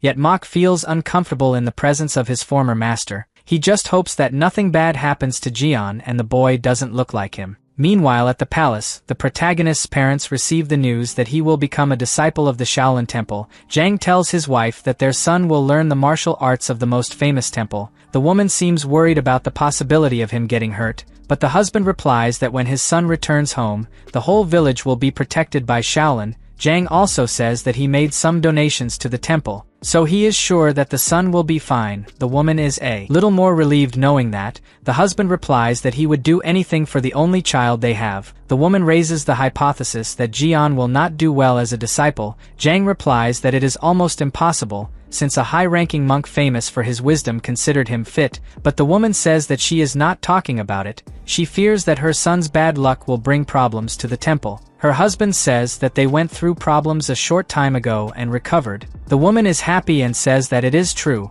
The man adds that everything will be fine, and she agrees. The next day, Hong takes the protagonist to his isolated house on the mountain and is surprised when Jian asks if he is going to teach a martial technique. The monk asks if Mok didn't teach anything, and the boy replies no, the master just answered his questions and didn't teach anything. Hong is impressed by the boy's talent, just following Mok without actually learning any martial art. Now he is willing to train him, and before decides to ask him some questions. First he asks if the protagonist has ever heard about bloodthirsty points or internal strength cultivation techniques. Jian answers no to the two questions. The monk then asks if he knows meridians or chi flow, but Jian says he doesn't remember very well. Hong realizes that he will have a bit of work ahead. He thought that the protagonist knew the basics since he accumulated enough inner energy to execute the ascending step of the dragon hand and the shadow. The monk understands that he assumed wrong because the boy knows nothing about martial arts, but he is eager to make him a great martial artist and begins by explaining that martial arts are also related to training the physique. So first he goes to test some of his skills. Hong points to some buckets of water and asks Jian to lift them, holding them by the wood. The protagonist looks confused, and the monk says that new disciples usually start with this training when they enter the Shaolin Temple. It will serve to test their balance. He hands the wood into Jian's hand and says that it will only be strange at first. The protagonist follows the instructions of the new master. He is happy when he realizes that the buckets are empty and assumes that it must not be too difficult. At that moment Hong asks Jian to follow him and the boy asks confused what they are going to do. The monk looks back with a smile on his face and replies that they will fetch water. The old man starts to run slightly and tells the boy to hurry. The protagonist takes a deep breath and runs too. He thinks he will be fine for the next 3 years. Just focus on the teachings. Hong looks back a few times to make sure the boy is able to keep up with him. The old man is happy because Hong looks fine. His shelter is at a high altitude where breathing is difficult, but for now the protagonist does not feel any discomfort. Jian notices the change in the air and says that it is difficult to breathe, but it is manageable. A few minutes later they arrive at their destination. Hong shows where he should get the water and warns in advance that the boy will need to go back and refill himself if he spills more than half of the water. The protagonist calmly replies that he will not spill a single drop, but the monk is sure it will be difficult. At first glance it may seem simple, but a newbie keeping his balance as the weight changes is not easy. Hong hopes he can't because even new Shaolin disciples take at least 6 months to 3 years to get used to it. The protagonist fills the buckets and warns that he is ready to return, but as soon as he tries to run he ends up unbalancing the buckets. In addition, his shoulder hurts when he puts strength not to spill the water. Jian realizes that the buckets are quite heavy and the slightest chance will spill everything. He asks worriedly how he will get back with it before nightfall. Hong hid behind some rocks to laugh at the boy. Meanwhile, the protagonist continues to make his way calmly, focusing on the balance of the buckets. He notices along the road that if he moves his shoulders up or down the buckets sway, but the water does not spill as long as he keeps the center of his body firm with his shoulders and toes. At that moment Jian tries his strategy and jumps a few steps forward. The buckets remain intact without causing spills. The boy smiles happily that his plan worked. Now he increases the speed of his steps and moves forward quickly. Hong is open-mouthed as he thinks this is unbelievable. He realizes that Jian has mastered the techniques of moving quickly and stepping lightly. It is strange since these techniques usually require at least 3 years of practice. This makes Jian seem more and more unique, and the monk wonders if this child already controls the energy inside. A little later, Hong and Jian return home. The monk says that from now on he will guide the internal energy inside his body, then asks him not to move and not to speak under any circumstances. Hong touches his back while controlling his own inner energy. He hopes that the protagonist will evolve faster if he can freely control the internal energy. In addition, it will be easier for the monk to gauge how skilled he is in managing the internal energy by observing his movements.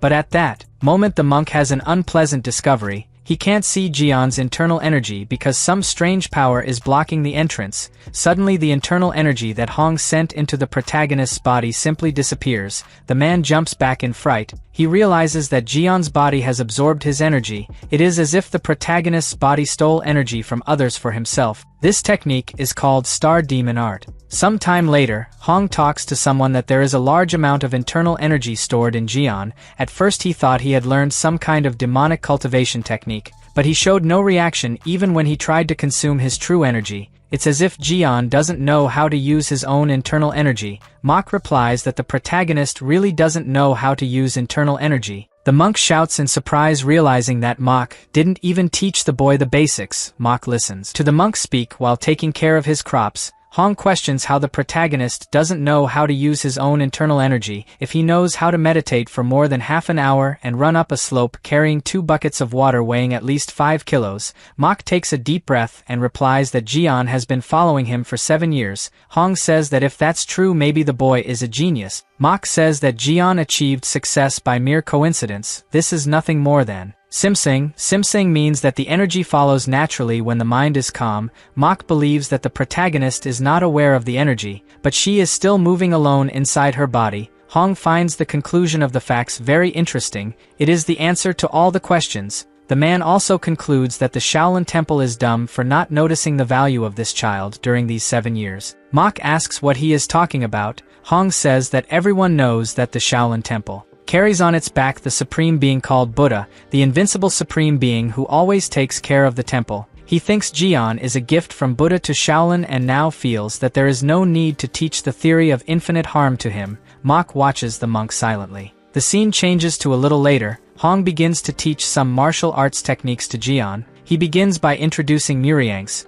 which is the essence of infinite wisdom and is fully infused into his body. Jian imitates his steps. The man adds that at first glance it may seem ordinary, but it is a great spiritual teaching. the protagonist has difficulty reproducing all the movements. The monk decides to take a break, and the boy breathes a sigh of relief. Hong notices his effort and is sure that he is worthy of learning infinite wisdom. He feels that Jian will be greater than all monks if he learns all the teachings. Suddenly the protagonist interrupts his thoughts by asking if this is healthy. He remembers the monk saying that martial arts consist of training mind and body, but he doesn't feel that this infinite wisdom that Hong showed helps in this. Hong gets confused and asks what he means. The truth is that the monk knows that practicing infinite wisdom trains the body and mind, but Muriang's is a dangerous and difficult movement. He fears teaching this technique in depth and Jian fails. If you do something wrong, your body could be destroyed and your energy will be distorted, so it's better to start with infinite wisdom. The monk then asks what the protagonist thinks of this technique. Jian replies that it gives his perspective. It seemed that Hong was trying to hit someone right in front of him, so he doesn't think infinite wisdom looks like training. Hong replies that martial arts starts with the need to protect oneself, and that also includes attacking.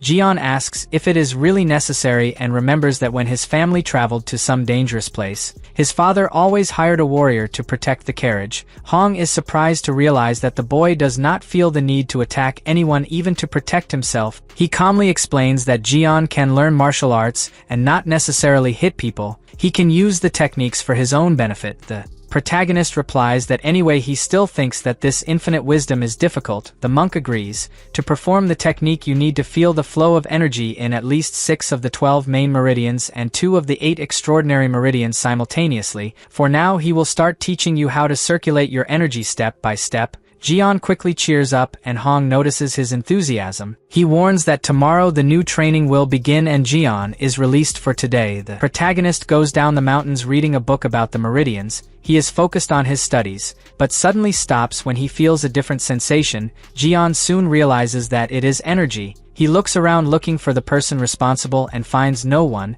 The protagonist feels that the concentration of energy is getting thicker and thicker and starts looking for the person, but he is surprised when he realizes that it is not a person. In fact, the energy comes from a huge tree. Jian runs to it and notices some plants that have grown around. He notes that the tree releases several times more energy than what he consumes during daily training. At that moment the boy takes a deep breath and absorbs that energy. He says that now he can stop by when he goes to see Master Hong. A week later, Jian arrives for another training. Hong realizes that it's been more than a week and the boy still hasn't gotten the hang of it. He then complains that Jian doesn't have any progress. The protagonist replies that when he practiced meditation with Master Mok his energy flowed smoothly, but he can't do the same when he tries alone. Hong understands that Jian's energy follows your heart's desire, and forcing it will only make things worse. The protagonist tries to focus on meditation, but the monk intervenes saying that he will test a different method of training, called footwork. It is the movement that allows you to position yourself more advantageously than your opponent. The master makes a demonstration and says that just try not to be hit. In the Shaolin Temple, the footwork taught to novice disciples is called Nahanbo. The protagonist imitates the master's steps. Hong explains that the movements need to confuse the opponent. This means that he needs to move without seeming to be moving. The monk asks him to look carefully and reproduce the technique. Jian focuses on avoiding attacks, but when he tries he feels that his energy is confused. Even so he does not give up and soon remembers that he can do fast steps. Maybe this will help to avoid attacks. Jian makes a test and realizes that he did very well, so he continues and makes some modifications to be even faster. After the training the protagonist is quite tired, but he is satisfied with the technique he created alone. He thinks that this way it is easier and wonders why the master did not teach it that way. 3 months later, the scene changes to the head monk's room. Mok complains that the monk Hong is teaching techniques from other sects to Jian. He questions if the temple approved this. The head monk is surprised and says that it must be a misunderstanding as he remembers that he specifically requested that Hong not teach techniques from any other sect. Suddenly Mok hits the table in frustration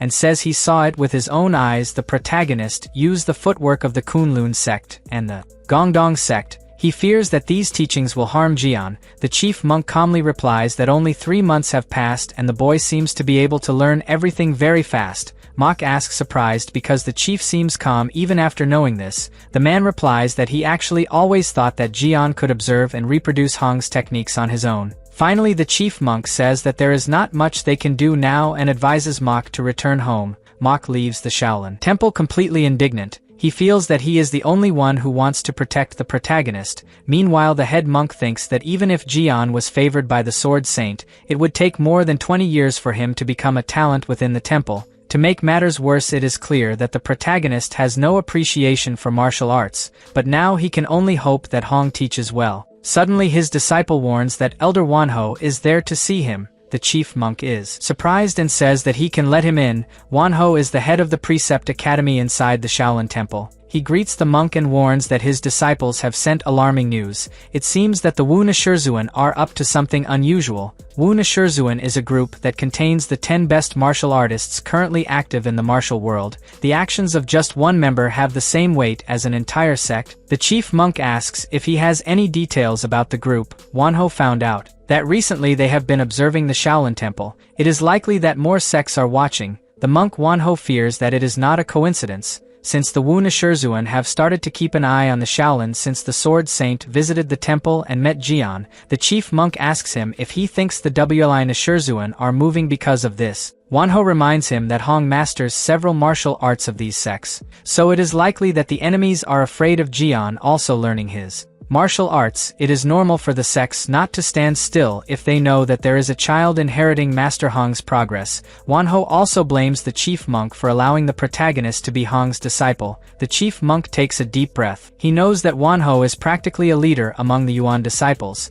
This means that if he disagrees with his decision, probably the disciples will follow the same thought. At this point, Wanho says that as head of the Academy of Precepts to at least know if the chief's decision is justifiable. The chief monk replies that he understands. The next day, Wanho welcomes Hong and Jian to his Academy of Precepts. He says that today is the day of the saga ritual. The protagonist asks what it is. Hong explains that the saga ritual is a martial arts competition for secular disciples. The winner can duel with any disciple and also have the opportunity to learn higher-level martial arts. Jian is surprised. Meanwhile, Hong questions what the saga ritual has to do with the Academy of Precepts. Wanho says that Jian is now officially a secular disciple, and by the monk's decision he must participate in this event. Hong is against the decision because the protagonist has been a secular disciple for a few months, but Wanho says that it doesn't change the fact that the boy is a secular disciple. There are no exceptions to the decree. In addition, he believes that in these 3 months the protagonist has already practiced some martial arts and there should be no problem. Hong replies that the problem is that Jian has not yet learned any hand-to-hand combat skills.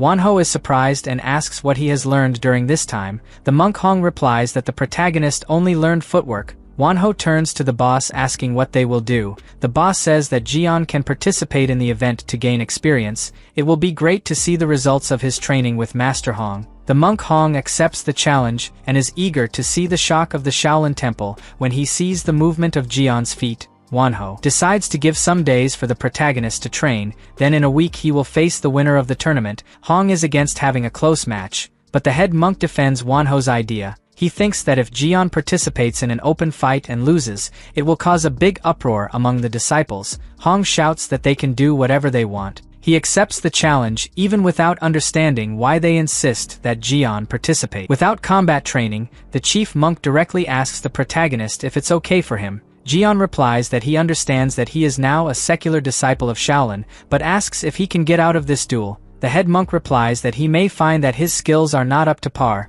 that's why this first duel will serve to help him. Hong laughs and asks if the protagonist is afraid, but he replies no. Hong can't hold back his laughter. Meanwhile, the monks look at the protagonist with seriousness in their eyes. Jian feels that Wanho is too intimidating. He can barely look at the monk's face without trembling. A few minutes later, the conversation comes to an end and Jian leaves with his master. Wanho remembers that in the past Hong almost faced severe punishment for stealing the techniques of other sects. He was not caught committing this crime, and so no one could prove his theft. But the sects were angry. Wanho remembers that if Shaolin had not been powerful at that time, the whole sect could have been exterminated. The man next to him is Kyodu, responsible for teaching martial arts to the secular disciples of Shaolin. Kyodu agrees with Wanho, but remembers that nowadays Shaolin is not as powerful as it used to be. The serious financial crisis has further aggravated the situation of the temple. Meanwhile, other sects are growing. What makes Kyodu more worried is that Jian will also master the techniques of other sects and provoke a confrontation with the Shaolin Temple, just like Hong did.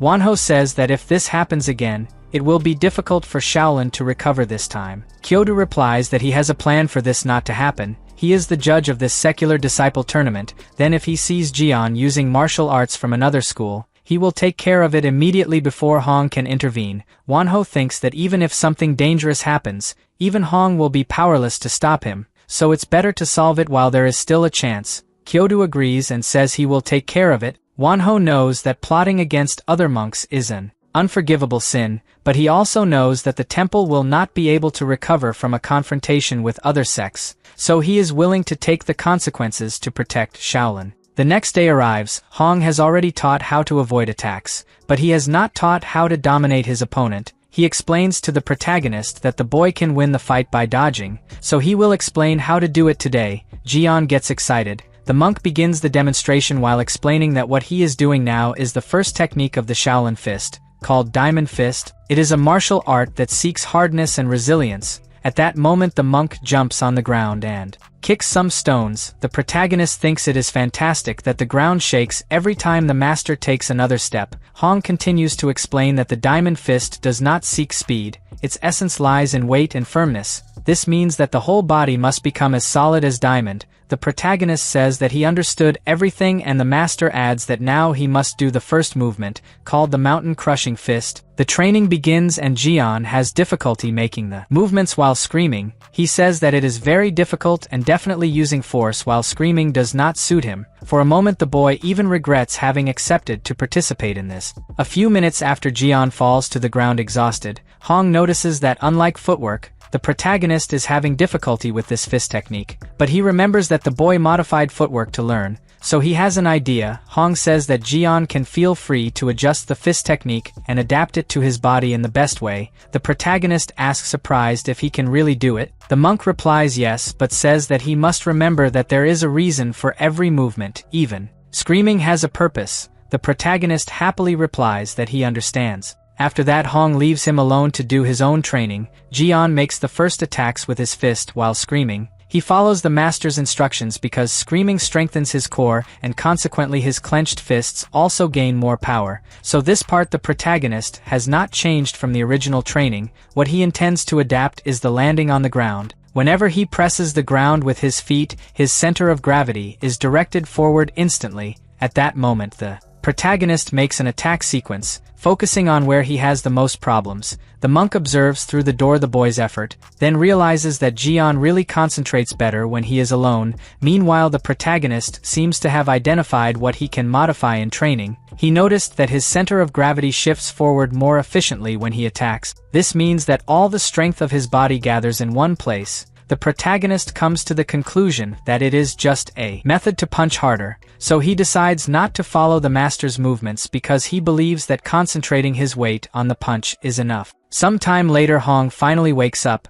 He dozed off while the protagonist trained alone. At that moment he leaves the house and when he looks ahead he notices some symbols on the ground. The monk screams in surprise asking if this is real. He touches the whirlpools and confesses that it is something difficult even for him to create, even if he tried. The man identifies that Jian used an advanced technique to extract internal energy out of the body, but the monk knows that reaching the level of this technique only through physical training would take decades, so he can't believe that the protagonist did it even though he has all the evidence in front of his eyes. The master also doesn't understand how Jian learned to do it himself. First he taught the protagonist to work with his feet, but when he saw the boy was already dodging on his own, then he tried to teach him how to throw a punch, so the protagonist learned an advanced technique. This makes the monk burst into laughter. Now, he is excited to see Jian turn the inner sect festival upside down. Night comes and we see that the protagonist has difficulty walking in the middle of the forest. He looks exhausted and remembers how he got into this situation.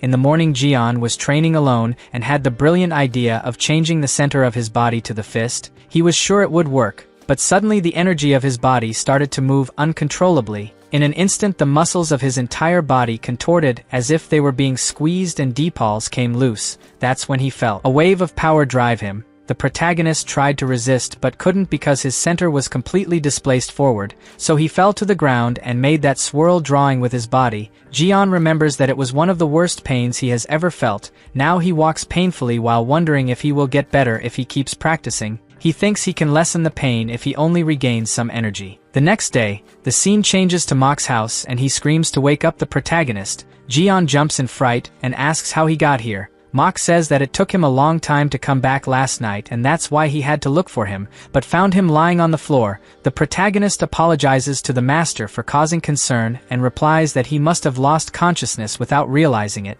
Mok can't hide his concern and asks what kind of training could have led the boy to this state. Jian says he was learning the fist of smashing mountains. Everything was going well until he tried to gather the force from the center of his body into his fist. Suddenly his muscles twisted and he fell. The protagonist asks if he did something wrong and Mok replies that he can't be sure just by listening, then asks the protagonist to do a demonstration, no matter how difficult it is. Jian agrees and the two wait for the night to arrive for Jian to gather internal energy. Until then, night comes and the protagonist begins to explain how it happened. Mok soon realizes that it is not a simple fist technique. It is easy to conclude from the boy's movements that he has actually mastered a technique that combines internal and external energy. At that moment Mok holds the protagonist's punch with his hand and realizes that the pressure is too strong for a simple disciple. Then he tells himself that he can't let Jian participate in the festival. It's possible that the opponent won't survive. Mok quickly arrives at the monk Hong's house.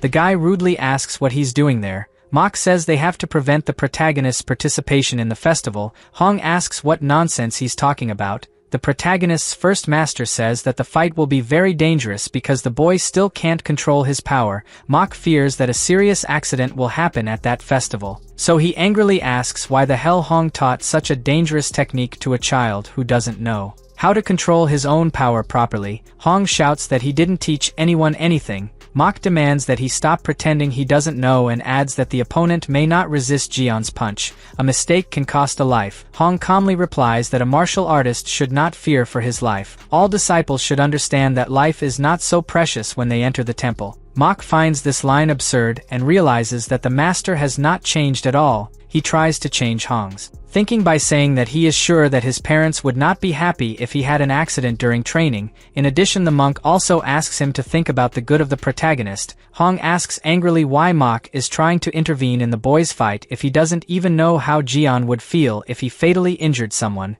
Mok is silent. Hong continues to say that even if Jian manages to use his devastating punch, he still doubts that this attack can eliminate anyone. At most it will break a few bones. Mok takes a deep breath and says he knew it would be useless to talk to him. Hong angrily asks what he said. Mok replies that he will talk to the boss because he is sure that Jian cannot participate in the festival until he learns to control his own strength. The monk leaves the hermitage, while Hong says that things are getting more interesting. On the other hand, Mok is sure that if Jian accidentally hurts someone, he would carry this burden forever and his life would be lost. Mok has raised the protagonist since he was 8 years old and knows him very well. He decides that he will not let anything bad happen to the boy. At this moment Jian is alone at home thoughtful. He thinks that everything would be easier if he could do the internal energy circulation whenever he wanted, but now he feels his internal energy move little even when he concentrates. At least his Datian seems to have grown significantly. Jian believes that it is because of the consumption of qi in the last few days. He has always visited that tree on his way to Master Hong's house.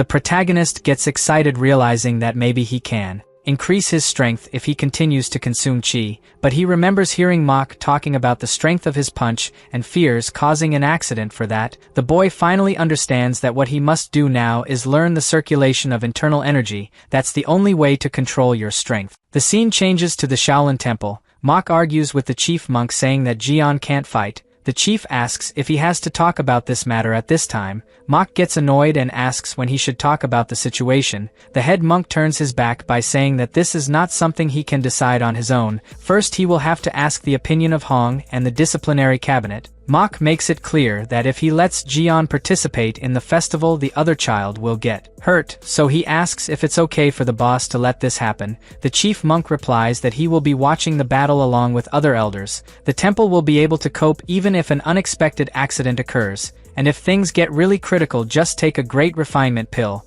Mok is incredulous, noticing how the boss doesn't seem to really care about a possible accident among children. The chief monk says that he understands her concern, but trusts the martial arts training being conducted by Master Hong. Mok tries make him change his mind, but the boss accuses him of throwing a tantrum like a child. Mok says he will wait until a martial arts competition, but if there is no progress by then, he will prevent the protagonist from participating. The chief monk replies that everything is fine and adds that he will also think of a solution. After that, the intense conversation ends and Mok leaves the temple. The chief monk was surprised by his appearance in the middle of the night. He never thought that a monk who has isolated himself for 30 years and doesn't like to interact with other people would appear at this time because of a boy. The chief monk is sure that Mok would be better off if he had accepted other disciples before Jian. Now he seems like an overprotective father. A few days later, the fight festival arrives in the inner martial arts courtyard of the Shaolin Temple. The disciples begin to gather and comment on the newest rumor that has come up. It seems that the winner of the festival is going to participate in an extra fight.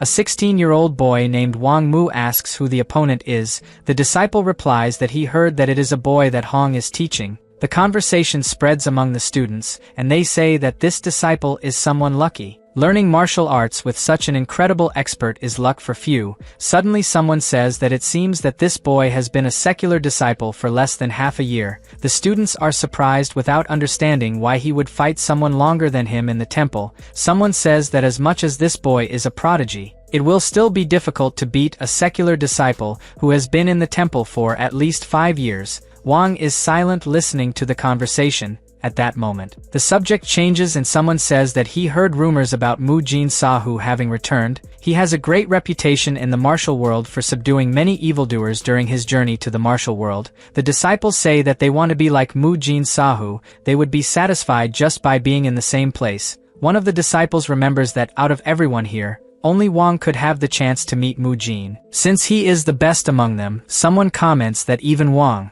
would have a hard time defeating Mu Jin. This annoys the big guy and he tries to restrain himself. The conversation continues between the secular disciples. They say that they cannot compare to the official disciple of the Shaolin Temple. So to advance you have to at least win today's festival. At that moment Wang says that he will destroy all the disciples and win the extra fight, then warns that everyone in this place is weak and is participating just for participating. The disciples look at him with wide eyes. Wang passes by everyone saying not to waste time standing still. The secular students don't understand why the guy got in a bad mood so suddenly. Someone says that maybe Wang's anger is because the disciples of the Shaolin Temple are helped by the wealth of their parents, so they learn more techniques than them who are secular disciples. The truth is that Wang arrived in Shaolin 5 years ago, and during that time he heard that he was the most talented, so the boy hates to share attention or hear another disciple being praised. He tells himself that he will win this festival and participate in the extra fight.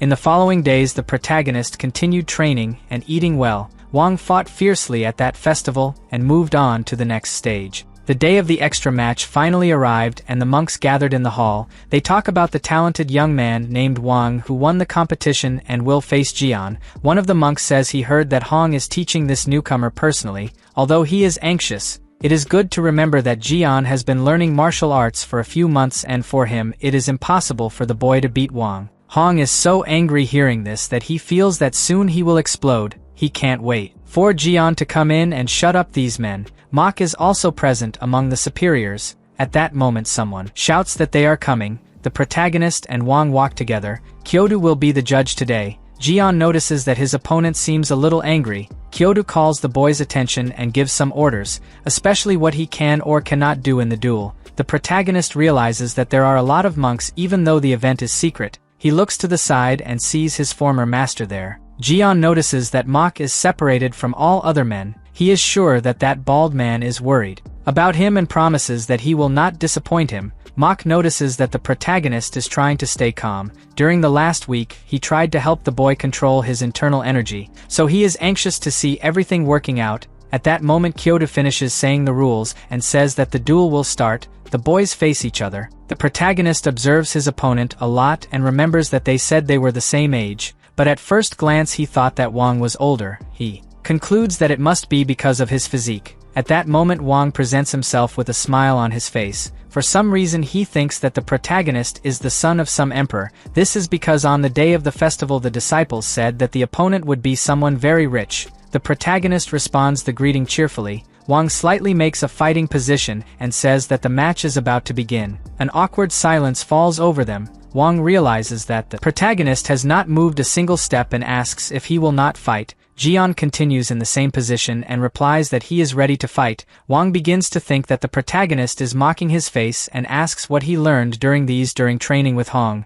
Jian clarifies that he is not making any jokes and says that this is his first competition, so he is a little afraid. This answer makes Wang angry because he didn't want to fight a rookie, but he thinks that the protagonist is lying and then advances towards him saying that he will not fall for his jokes. At that moment Jian sees the opponent's fist towards him and just takes a step to the side, dodging the attack. He questions why the fist is so slow. Wang is shocked because he thought his attack would be enough. He thinks the boy was just lucky and is sure that Jian will not be able to dodge the next blow, but the disciple was totally mistaken. The next attacks were also easy for the protagonist to dodge. Wang finds all this unbelievable, and in the next punch, he also uses his foot to kick. This time the protagonist narrowly avoided it and commented to himself that it was very dangerous. He continued to dodge and his steps were so fluid that they were almost imperceptible to the people in the audience. Even his master was shocked. The other monks talked to each other that this footwork is incredible. Wang is far from being able to get it right. One of the monks approaches Hong to praise his teachings and says that Jian would surely beat a disciple of the mountain sect. Hong thanks him for the compliment and replies that in fact the protagonist learned this by himself. Some people think it's footwork, but it's actually a body movement created by Jian. This information becomes even more exciting for the men, and Hong hopes that the protagonist can show more things he has learned. Wanho and the chief monk are also paying attention. On the other hand, Wang wonders what's wrong and why he can't hit Jian. From the beginning he knew that the protagonist would not be an easy person because he was trained by Hong, but he also didn't think he would be so difficult since the boy has been training for a few months. He then starts calling the protagonist a coward. Jian replies that he is just dodging. After all, he can't stand still waiting to be hit. Wang doubts that he will continue to avoid the attack for much longer. The boy makes the decision that from now on he will use the footwork he recently learned to defeat this opponent. At the same moment Wang advances towards the protagonist ready to use his secret technique.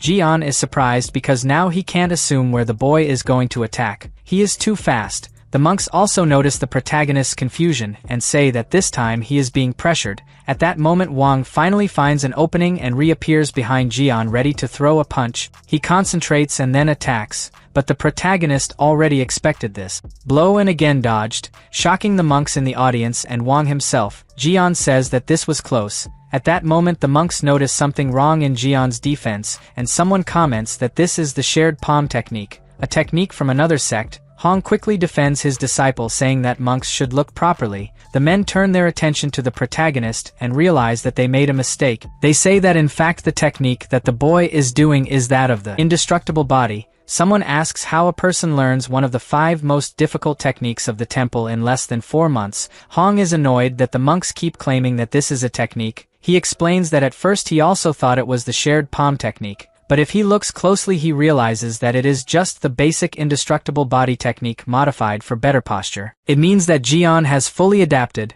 The chief monk asks if he tried to teach the technique from another sect, and Hong replies that he has not. He only did it once and the protagonist engraved it in his memory. An argument starts between the two. Wanho understands that his thoughts about the protagonist learning techniques from other sects are true. This makes the guy come to the conclusion that he has to nip the evil in the bud. Meanwhile, back to the duel. Wang is angry for not hitting any blows and also for the protagonist not attacking. He tells the boy to stop running away and act like a man, but Jian doesn't feel like hitting anyone. Wang keeps complaining about the boy simply not fighting, and Mok knows that Jian doesn't want to be reckless. At that moment Wang loses his patience and runs at high speed to his opponent. He prepares a precise blow and says that the fight will end now. For a moment the protagonist thinks that the best alternative is to stand still and be hit by that punch, because otherwise the fight will continue and there will be no winner. But at the last moment Jian's body acts instinctively and he dodges the attack, then takes Wang's right arm and then his left arm. He crosses both arms and the guy doesn't understand anything of what's happening. He thought the protagonist was going to do a super counterattack, but he actually didn't do anything, which annoys Wang even more because he thinks the protagonist is mocking his face. He runs back towards Jian and yells that he's going to finish him off. The protagonist sees that this time the guy looks uncontrollably angry. Wang's attacks are again avoided. He complains that the protagonist wanted to embarrass him by crossing his arms. Jian apologizes and says that it's actually because he doesn't know how to do much. When it's time to defend himself, the protagonist crosses his opponent's arms again. Mach realizes that the movement instinctively that Jian is reproducing is the same one he uses to fold the covers. The monks confuse again and think that the protagonist is doing the dragon bird technique. They are shocked, wondering how anyone can use this in a duel. Hong gets annoyed, asking how many times he will have to repeat that this is not a technique. The protagonist is only respecting his opponent as it should be, otherwise the guy had already been knocked out. Wang keeps saying that this is not right. Suddenly the boss monk gets up and says to end the fight. Hong is caught off guard and asks why he is doing this. The boss's decision is because he has already seen what he needed to see. Wang doesn't obey the orders to stop and runs towards the protagonist, completely angry and screaming that he can't let a person who mocked him leave like this. Jian is sad to realize that the guy believes he's not doing his best, when in fact he's just preventing any accident from happening. But now the protagonist decides to end it all and accumulates energy in his fist. Mach realizes what is about to happen and starts yelling at Jian to stop. The chief monk also orders the fight to stop, but his request is not granted. Wanho yells that it must be now, and Kyoto runs towards the training ground, while saying that it is the perfect opportunity. The judge shouts that he does not accept any foul play in the temple. Wang hears this voice and realizes that he is his master. In the next moment, Kyoto pushes the disciple to the side and tries to hit the protagonist with a power in his face. But Jian manages to dodge and Kyoto is incredulous, asking how he did it. The judge composes himself and decides to turn off the boy's acupuncture points. The protagonist sees the man running towards him again and asks why that guy is doing this. Kyoto presses the acupuncture points on Jian in a matter of seconds. This time he can't help it and starts to fall slowly. Jian doesn't understand why he can't move. In addition, he remembers that he was about to release his energy on Wang, and now it has been blocked. Kyoto feels that he still needs to destroy the protagonist's blood vessels to prevent him from becoming a disciple, but his idea is interrupted when the protagonist can no longer control the energy that is inside his body. A bright light comes out of Jian's body, tearing all his clothes, and he falls to the ground unconscious. The monks go towards him to see how he is. Kyoto tries to defend himself, saying that he didn't do anything too much and just aimed at the acupuncture points, but someone yells at him to shut up and be quiet. Hong touches the protagonist's body and realizes that this happened because his internal strength went haywire after the acupuncture points were hit. Despite this, the internal injuries should not be so serious. Mach tries to wake up his disciple and calls him several times, but the protagonist remains unconscious, arousing the concern of the other monks. Later that night, Jian stayed in the rest room of the Shaolin Temple. Some needles are strategically placed in his body. The doctor's analysis was quick, and he concludes that the protagonist no longer has any energy in his body, although his Datian has no injuries. He passes this information on to Mach. The monk doesn't believe what he hears. The doctor says he can't see if his blood vessels have been damaged or if he has a problem with his Dantian. The truth is that he couldn't analyze the protagonist internally properly. In 30 years as a doctor, this has never happened. Mach is worried. The doctor says that the only thing he is sure of is that the protagonist no longer has internal energy, so even if he fully recovers, it will be difficult to be a martial artist in the future. Mach could be worried about this news, but in fact he felt a relief to know that the protagonist could be well and live his life quietly away from the temple. The scene changes to the room where all the monks are gathered.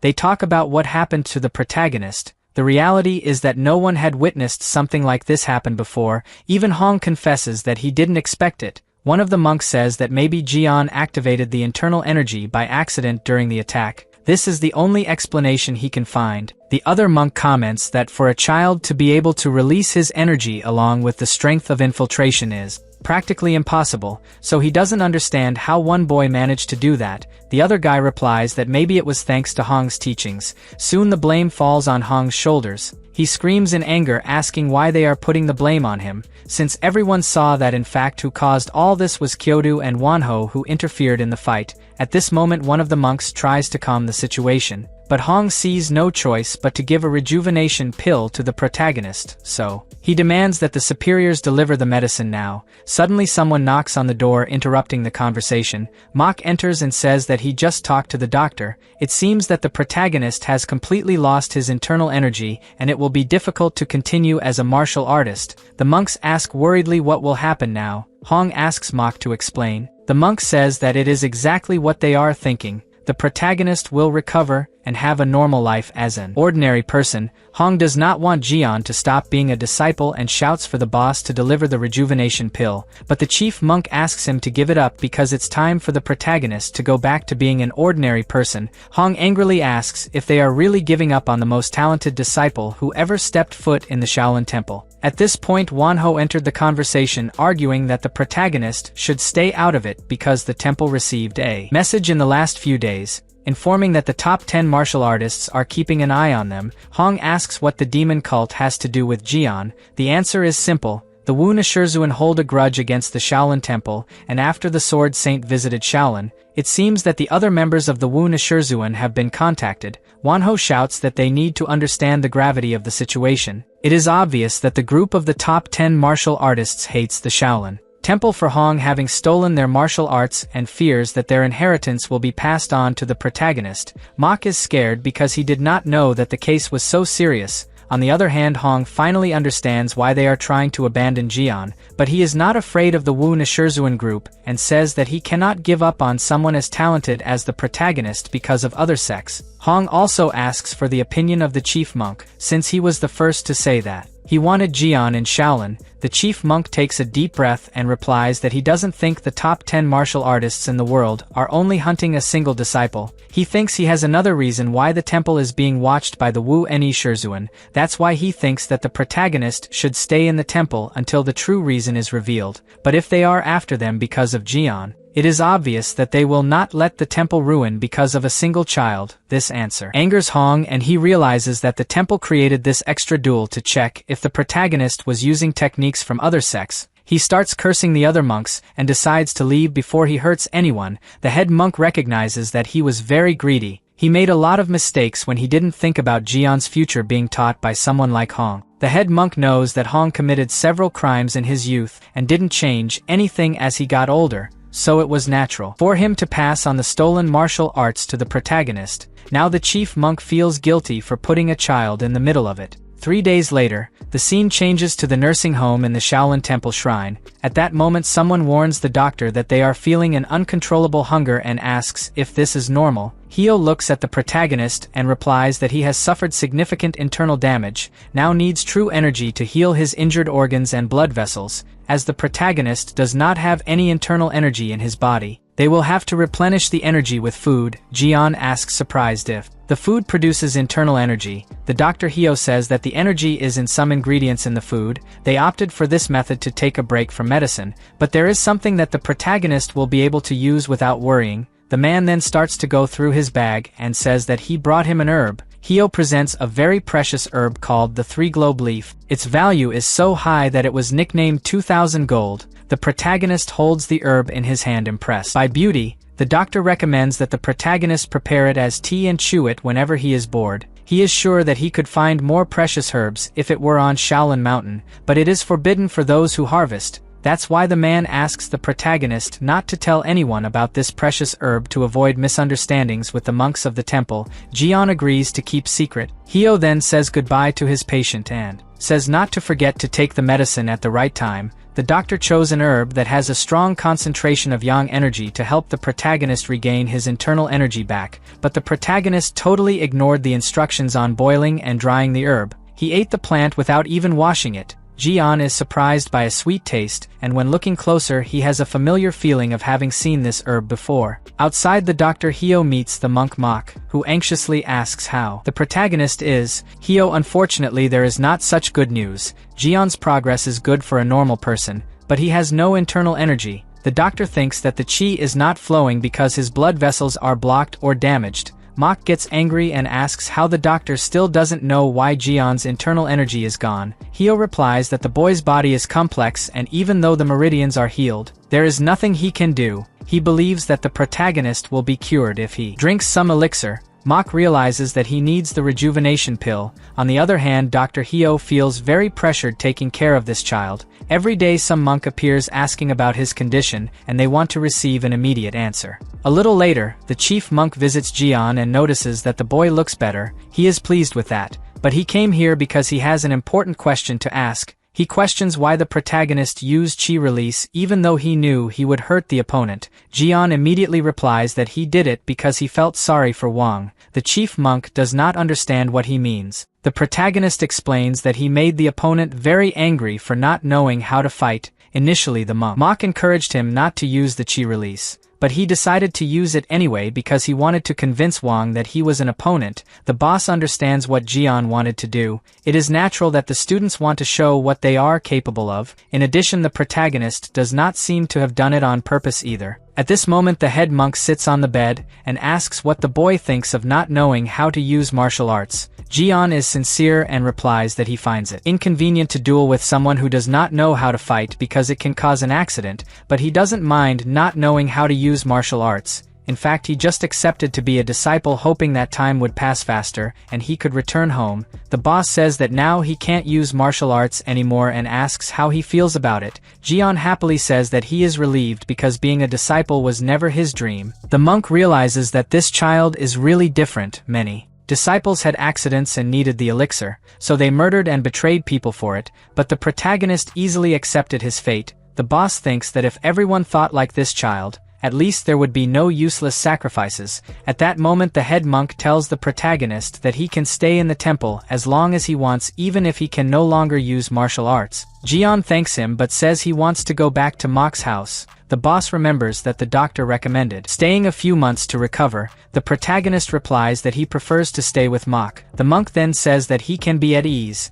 Now the man understands why Mach does everything for the protagonist. They have a true father-son relationship. Before going, the monk says that the protagonist must return to the temple to finish the consultations and he agrees. At that moment the man takes something out of his sleeve and gives it to Jian. The boy asks what it is, and the monk replies that it is an anti-poison necklace. The protagonist is impressed by the color of the stone. The boss says that just wearing it around his neck will protect him from some poisons and dissipate bad energies. Jian is shocked and asks why he is receiving something so valuable. The monk lowers his head and replies that he is doing this so that the protagonist does not feel excluded by Shaolin in the future. The necklace contains Ijin Ding, one of the most advanced techniques in the temple. Jian quickly put on the necklace while the monk asks him to protect it well as someone may try to steal it. The boss feels less guilty after handing over the gift. 3 days later, the protagonist runs through Shaolin Mountain. He remembers that Dr. Hyo commented on the herb's leaf of 3 globes staying here. The protagonist soon finds his goal and decides that he will eat as much as he can before returning to the master. At that moment he approaches that tree that has an absurd amount of energy and looks at the herbs that the doctor talked about. Jian finds other herbs as well, but out of concern decides to eat only the one the doctor recommended. He begins to harvest the herbs and puts everything in his mouth. A few hours later the night comes and the protagonist is already at home with Mach. They talk about Jian coming home. The protagonist says he decided to return because he finds it more comfortable here and the doctor said he was better. Mach replies that he also thinks Jian is fine and asks what is that green in his mouth. It seems that the boy forgot to clean his mouth after devouring the herbs. He replies that he ate the herbs that the doctor gave. Mach says he understands and adds that it is time to sleep. The candle light is turned off and the two lie down. The protagonist brought some herbs leaf from 3 hidden globes and started eating under the covers. The boy feels his body heat up whenever he eats this plant. He is sure that his Datian will be rebuilt by this heat. The next day the protagonist ran to the mountain almost on fire. The heat of the herb increased suddenly and is now unbearable. Suddenly red liquid starts to drip from his nose and the protagonist understands that he needs to find water as soon as possible. Suddenly his attention is drawn to a blue plant. Jian doesn't think twice before plucking the flower and eating. At the same moment he feels an icy air consume his body. That heat from before begins to subside. Jian is happy and picks up more of those blue flowers. He thinks he will have no problem eating in enough quantity, but suddenly his body becomes so cold that his movements are slow. The protagonist gets angry for not having a single herb that can be the middle ground. He starts eating all the plants he has in the place looking for a balance. His body suffers from his choices. After filling his belly the boy lies on the floor exhausted. At that moment, he feels a flow of energy run through his body towards the dantian. Jian is surprised realizing that he has finally regained his energy. He is sure it was thanks to the doctor's advice about eating various herbs. This cheers Jian up and he decides to return home. The protagonist goes down the mountain while complaining about his body being hot. He soon finds Mok and apologizes for the delay. The monk tells him to run calmly because he is not yet fully recovered. Suddenly the man notices the different color on the protagonist's face and asks what happened. Jian touches his face confused without understanding the master's question. The protagonist's breath almost ends with the monk. Mok covers his nose and says that this smells like poison. Jian blows his hand and then smells it. He realizes that it is really poison and tells that he ate some herbs that he stands behind the elm tree towards Master Hong's house. Mok remembers the huge tree where Hong grows his poisonous plants and asks worriedly what the protagonist ate there. Jian replies that some herbs leaf 3 globes. The master asks angrily why he ate it without asking anyone before. The boy replies that he ate it because the doctor said it would be good for his body. Mok is frozen in place. He remembers that it was this herb that left him in this state,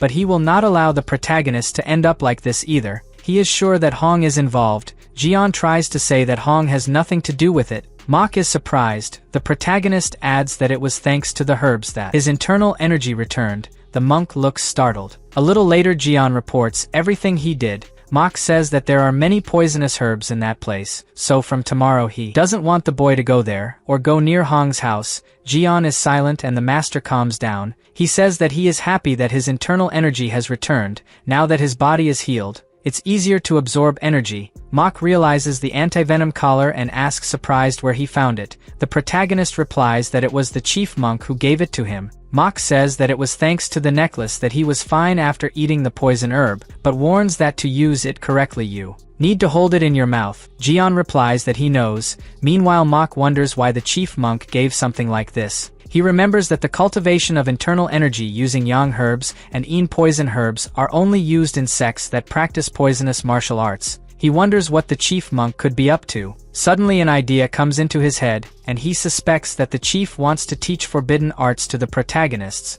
At that moment Jian finally feels his body refresh. Thanks to the anti-poison stone, Mok still remembers what happened when he was Hong's disciple and was encouraged to eat poisonous herbs. Since that day he has never recovered. He hopes that Jian does not go through this, but assumes that they are trying to teach a forbidden technique to the protagonist so that he can defend the Shaolin Temple in case he is attacked. He is determined not to let this happen, so he seriously tells the protagonist that he does not want him to learn martial arts. Jian looks at the man curiously. Mok explains that he has a much greater potential than he seems. Because of this many people will try to use him. The protagonist spits out the anti-poison stone and says that he made a promise to study martial arts when he became a disciple. The master replies that he does not have to fulfill that promise. Mok decides to tell the truth right away and warns that Jian learned techniques from other sects with Hong. If people from other sects see this there may be a problem. The protagonist screams in fright. He remembers that the only martial arts he learned correctly were the one-step fist and the iron palm.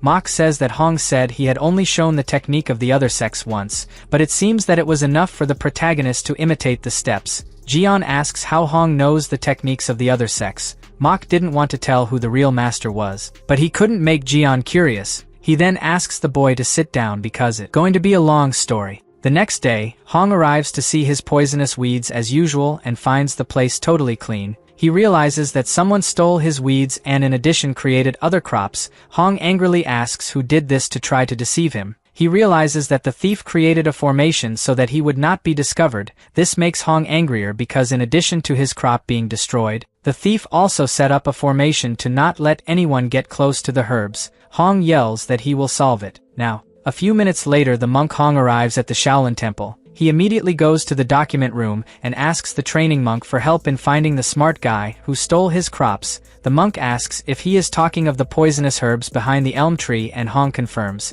The guy is surprised that someone has the courage to do this with his plants. Hong says to stop small talk and go after the thief now before he runs away. The monk points to the amount of scrolls on the table and says, he is too busy to solve his problems. Hong is surprised by the amount of documents and asks if anything happened. The monk replies that it is all the information about Naship. Hong can't believe that that damn thing is getting in the way even now. The monk apologizes and says he can't get out of here. Hong keeps begging to make an exception. The man then asks if a foreigner wouldn't do. Hong is confused. The monk explains that one of his friends with whom he used to exchange formations is staying in the guest room now. He got bored after retiring, and it is possible that he will go to his elm tree to see what happened. Hong is afraid to trust this foreigner, because there may be rumors that someone has entered Shaolin territory and set up a formation. The monk says that he doesn't need to worry about it because he is a reliable guy. He is that guy from the Jugal family. Hong overhears this and asks surprised if he is talking about Lip Jugal. The monk replies in the affirmative. Hong runs off before he finishes speaking. The next day, the protagonist wakes up early and does some exercises so as not to lose shape. Suddenly a voice echoes in his head, asking what he's doing. Jian gets scared, and when he turns around he finds a girl standing with her eyes fixed on him. He asks who she is. The scene changes to something that happened the night before. The monk talks about Hong's request. Old Lip said he could help. His granddaughter wanted to go with him. Lip tried to explain that girls can't enter that mountain, only men. Young replies that he'll leave if he can't accompany his grandfather. The girl also likes formations and wanted to see in person. Lip realizes that his 13-year-old granddaughter keeps throwing tantrums like a baby. The monk explains that on that mountain, there is only Hong and one disciple, so he won't have big problems if she goes. Young kept asking to go with the old man. Lip reluctantly accepted. The scene returns to the present moment. The protagonist looks at Young's face and wonders what such a beautiful girl is doing here. At this moment Young questions if he is the disciple who lives on the mountain. Lip scolds his granddaughter for getting in the way of Jian's training, then approaches the protagonist calling him master and asking for forgiveness. Jian replies that he is not a master. Mok greets Lip and asks what brings him here. The old man replies that he is on his way to Hong's house. Mok notices the clothes and assumes that this man is someone very important. He decides to ask who the old man is. Lip introduces himself and says that he heard that he has a training nearby. Then he came to take a look. Mok is surprised and wonders what this training is. Lip says that he no longer works in the area and left everything to his son, but he still feels curious when he hears about training. He adds that he is going to Hong to find out the details. Mok thinks it is very suspicious to set up a formation in the middle of Shaolin Mountain. He decides to guide Lip to Hong's house to find out who is behind it. At that moment Young starts pulling his grandfather and saying that he wants to play with Jian. Lip replies that it is not appropriate to ask a monk in training to play. Mok says that the protagonist is not a monk. He is just a child that he is taking care of. Lip confesses that he is afraid of getting in the way, but Mok says that there is no problem. Between two children playing, he is rooting for Young to get along with Jian. There is a chance that the Zhang family wants someone from the Jugal family as a companion to strengthen the alliance. So Mok believes that it is positive to let the two get to know each other a little. Lip's disciple says he will stay with Young and the master can go in peace. The old man agrees and warns his granddaughter to behave. Mok leads the way to Hong's house. Meanwhile Young and Jian introduce themselves. The girl notices his dirty clothes and asks if he is a beggar. The protagonist gets angry and asks what dirty clothes she is talking about. Soon after he notices Young's clothes so bright that he understands why she asked that question. At that moment the girl notices Jian's look and thinks he is ashamed to ask for his pendant. Then she gives it to the protagonist and says that his grandfather always talks to help those in need. Jian refuses the item saying that he is not a beggar. The girl tries to force him to accept it because she saw that he had his eye on the pendant. The protagonist refuses again and says that he does not want it. The disciple observes the two from afar and identifies by his actions that Jian is someone with a pure heart. Meanwhile Young gets angry with the protagonist refusing the gift from a kind girl. She holds him by the hand and tries to hand over the pendant, but Jian pulls his hand away saying he doesn't want anything. Young calls him stubborn and says it won't stay like this. She tries several times to hand over the pendant, but Jian dodges his hand. The girl ends up dropping the pendant while trying to hold the protagonist. She gets angry and even does the 1,000-mile hand technique, but her technique fails. The protagonist tells her to stop or someone will get hurt. The girl gives a smile saying that he must put his training into practice now. Then she increases the speed of her technique and attacks. The protagonist sees several hands coming towards her and is caught. Young holds him and says that this time he failed. Jian escapes and does to the girl exactly what he did to Wang. As if he were folding the covers, the The girl is embarrassed because it seems that she hugged herself. Meanwhile, Mok arrives at the tree with Lip and Hong. Lip says he can feel the huge pressure of the place. Hong says that he has come across other formations before, but this one is completely different. The formation is so strong that he can barely breathe when he is here. Lip has the same feeling and says that the place is so stuffy that it is as if his body is trapped in a box. It's all very interesting, and he wanted to see the face of whoever created this formation. Mok stays behind. Listening to the conversation, Hong asks the old man to destroy the formation so that they can find the trace of whoever did it. Lip replies that he will do it now. Suddenly Mok feels a sense of familiarity. A few minutes pass and Lip can't find anything. Even after using all 64 hexagrams and 384 lines, nothing has been discovered. Lip says that he feels confused by the lines that appear, so he will have to examine the surroundings near the tree. Hong complains that this will take too long. Mok begins to think that the protagonist has to do with it, since he came to eat the poisonous plants. Maybe the boy caused trouble without even knowing it,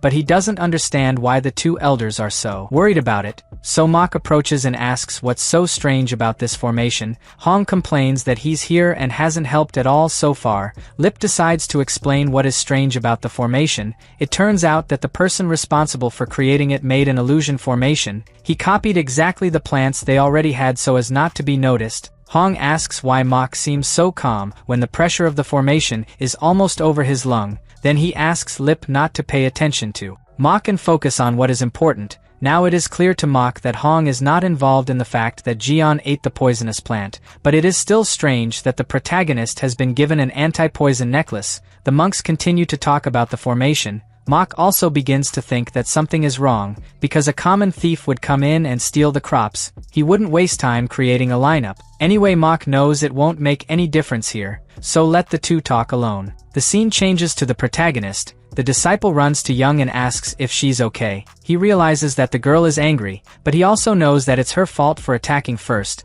In fact, she's great for those who tried to attack a disciple of the Shaolin Temple and left without any injuries. At that moment, Young says that he doesn't want to stay here anymore. However, the disciple reminds her that Lip told them to wait in that place. She screams, asking if they will stay there even if she has been humiliated. The disciple replies that no one likes to be called a beggar. The girl understands that she really made a mistake and says that this time she will let it all go. The protagonist is relieved that she has calmed down. Even the disciple calms down. Young says he wants to know a little more about him and asks his age. The protagonist replies that he is 15 years old. The girl does not believe that he is older than her. Jian asks how old she is and Young thinks about lying by saying that he is 17 years old, but ends up confessing his real age. The protagonist is surprised that she is 13 years old and says that he will be her older brother. Young refuses to call him that and adds that he will buy something very tasty in the city if he calls her his big sister. The girl definitely can't lose. The protagonist wants to accept it, but he knows it's getting late and shouldn't eat nonsense now. Plus he can't leave here.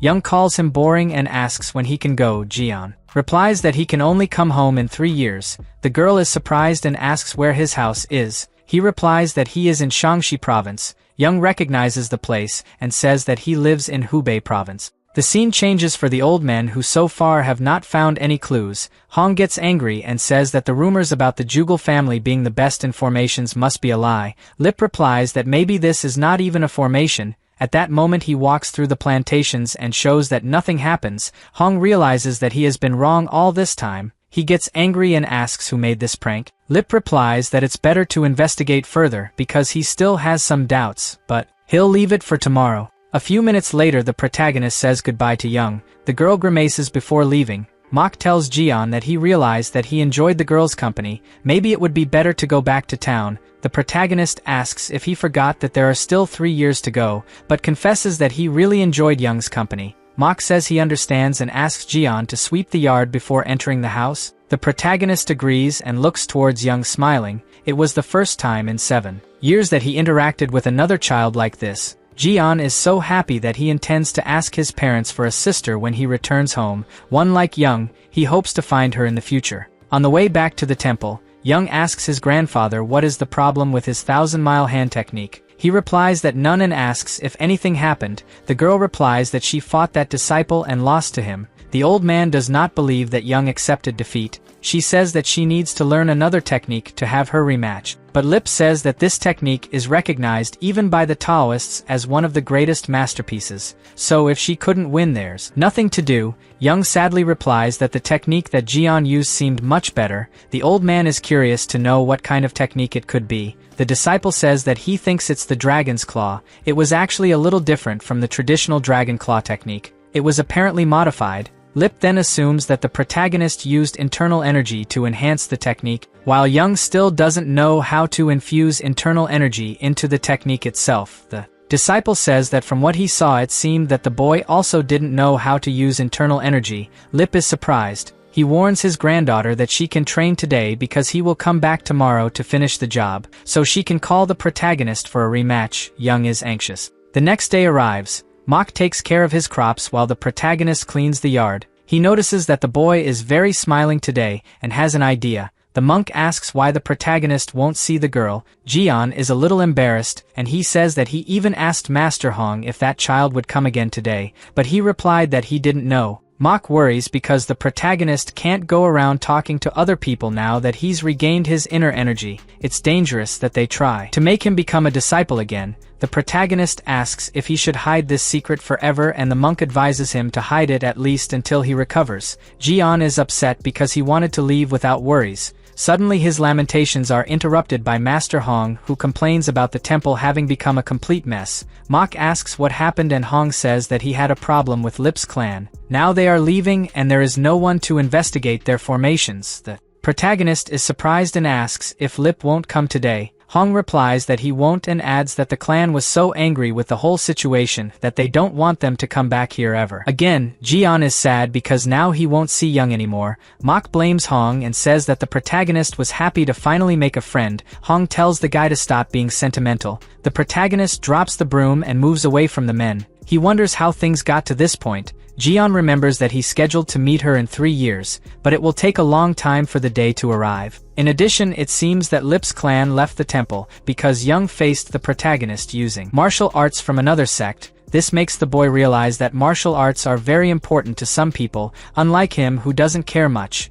But now he runs the risk of the protagonist being expelled as well as Young if they discover that he knows some techniques from other sects, so Jian is willing to resolve this issue as soon as possible. Meanwhile, at the Shaolin Temple, Young starts crying because he also wanted to meet with the protagonist. The grandfather laments and remembers that she spent the night training to have a fair fight with that disciple today, but Lip also understands that the Shaolin Temple is going through changes. Since the last financial crisis, the temple had the help of other sects and now has debts with them, so it's normal that they are forced to leave the temple. Lip tells himself that when he returns he has to ask his son to get ready. Night comes and Lip leaves the temple. On the way, the disciple notices a strange movement and immediately pulls his gun towards the neck of a man dressed in black. This guy asks Lip if he is the former head of the Jugal clan. Lip confirms that he is, and the man asks for time to ask some questions. The sword continues towards the stranger's neck and the old man agrees to answer the questions. The disciple says that he will only let the conversation proceed if the man reveals his identity. The strange guy replies that it is not necessary to stand guard and presents an emblem with the name of the Tang clan. Lip asks surprised if he came from Sichuan and the man confirms. The old man questions why he hid his presence and assumes that the man belongs to the Tang clan's Flying Swallow Squad. The guy praises Lip's perception and says that he is correct. The old man then asks what drives the Tang clan's elite intelligence unit to look for him. The man replies that he came here because he needs your opinion. The disciple walks away with Young while the two talk. He remembers that the Tang clan is known for paying off debts, both good and bad. The indebted give a token with the family crest as a promise of payment and redeems the item when he pays the debt. At this point the man hands over the Tang clan's crest and says that soon his clan will pay the debt. Lip receives the token and asks what debt he wants to do. The man is direct and says that he heard that the elder met a child in the Shaolin Temple. He wants Lip to talk a little about this child. The old man is surprised that the man traveled from so far just to ask this question about the disciple who fought with Young. It seems that Tang's main squad is focused. The old man then says that he wouldn't normally pass these information, but is willing to have a friendly conversation and asks what the clan wants to know. The man asks if Lip witnessed the boy using any technique of his sect. The old man replies that he only heard that the protagonist used the dragon's claw technique. The man says that he received some information about this child, not knowing how to cultivate, and asks if he knows anything. Lip replies that he thinks Jian really has no internal energy. The man then comes to the conclusion that the Shaolin Temple invited Lip here to let everyone know that the protagonist has no internal energy. The old man was offended because the guy basically assumed that he was the one who spread the rumors. The Tang clan member says he has one last question to ask and asks if the elder thinks the protagonist inherited the legacy of Grandmaster Hong. Lip realizes that this is the question the guy wanted to ask from the beginning and decides to use the Tang clan to get answers on this matter as well. He then replies that he spent little time in the Shaolin Temple and couldn't confirm it. The man thanks him for all the answers. Lip says that he doesn't need to thank him because he paid for it, then returns the token from the Tang clan and says that he also has a question to ask. The man is surprised and realizes that the old man really is not someone easy to deal with. He keeps the token and says that the elder can ask the question. Lip asks if the reason why the Tang clan and the other sects are eyeing the Shaolin Temple is what he suspects. The man replies that it is only a low-ranking member, but his family is actually investigating for a specific reason, and he can confirm that it is exactly what the old man is thinking. Lip says he understands and the two say goodbye. After that, the old man begins to remember the formation he found in Master Hong's poison field. Things start to make sense, and he thinks that the sects are not here because of the protagonist. Maybe they are after Master Hong. Young runs to his grandfather and asks if that child she met is famous. Lip quickly remembers that his granddaughter said she wanted to fight the protagonist again. So he warns that they should never meet again. If that happens, it is good that Young is not associated with him, since the protagonist will probably join a clan in the future and could be dangerous. Young tries to argue, but the grandfather says that this is not a request, so she has no choice. The girl lowers her head sadly and the old man says that they must go now. This decision was not easy for Lip either. But now that she found out that the Tang clan and even the top 10 martial artists are interested in this brat, the best thing to do is to break off the friendship. A few days later, Mok finds the protagonist sitting alone and asks what happened. Jian replies that he made the monks of the Shaolin Temple angry because he learned techniques from another sect. Mok says that he should not worry because in 3 years he will return home. Now he just has to focus on his parents who are waiting for his return. The protagonist replies that he feels like he's a criminal. He can't help but be sad even though he knows that Hong didn't teach those techniques intentionally. Mok is surprised because this is the first time the protagonist has expressed his feelings. He asks what the boy thinks of doing now. Jian seriously replies that he wants to learn martial arts again. The monk gets angry and yells, asking what stupid idea this is, then repeats that no one should know that he has regained internal energy. In addition, Mok knows that the protagonist wants to return home in 3 years. Becoming a disciple again can stop his plans. Jian is silent for a moment and then says that he is determined to train martial arts again. His decision came from the fight he had with Young. The protagonist knows that hiding his internal energy since that confrontation will be almost impossible, so now he wants to start the right way and train Shaolin martial arts. Mok realizes that this time the protagonist is serious. At first the monk thought that Jian was just in love with the girl, but now it is clear that he understands his own situation and wants to prepare himself in case something bad happens. Mok takes a deep breath and says that he will support his decision. The protagonist celebrates, saying that he hopes everything will work out. The monk says that he will write a letter for the boy to leave at the temple. A few days later, Wang arrives at Shaolin Mountain prepared to go to the protagonist's house. He looks at a hill and says he is sure Jian lives there, so he will sort things out today. Wang starts walking towards the destination and a short time later stops tired. He didn't expect the road to be so bad. Now he gets angrier because he can't wait to finish off the boy who used strange moves. He thinks that the protagonist only fought well because he was taught by Master Hong. Anyway, Wang feels more confident because he heard that Jian was out of energy and unable to fight after that incident, so he hopes to face him without any monks around this time. Suddenly the boy hears the sound of footsteps and, when he looks, he finds the protagonist walking calmly. He is frozen in place while Jian uses his light steps to walk fast. It even seems that he is floating. The protagonist has returned to normal training and feels better than ever. His goal today is to absorb as much IQ as he can. At that moment Jian remembers Young and says that his decision was because of her. He wants to learn martial arts properly and return home to find her, just as he promised. The boy even smiles remembering Young. At that moment his attention is drawn to a scream. the protagonist lowers his head and is surprised to see Wang. The disciple was not very happy to find Jian walking freely around using an incredible movement technique. He thought that the boy was completely incapable. At that moment Jian goes down to the ground and says that he thought about visiting him. Wang is surprised and thinks that the boy is planning to do something bad to him. In fact, Jian just wanted to explain that he was trying to fight that day, but the disciple says he is sure that the protagonist wanted to embarrass him. Jian waves his hand negatively saying that it is not that. It turns out that that was his first fight and he did not know how to do it, but now if he has one more opportunity he promises that he will surprise him. Wang realizes that the protagonist also wants to fight. He is sure he can't handle it and thinks of a way to get out of this situation. The disciple is then friendly and tells the protagonist that he now understands why he fought that way. Jian thanks him for his understanding and questions what he came here to do. Wang knows that he can't just say that he came to beat him. The boy starts to break out in a cold sweat and finally has an idea. He takes something out of his shirt and says that he came to deliver it because he knew that the protagonist was sick. The truth is that Wang brought this dumpling to himself, but it was the only alternative he found at the moment.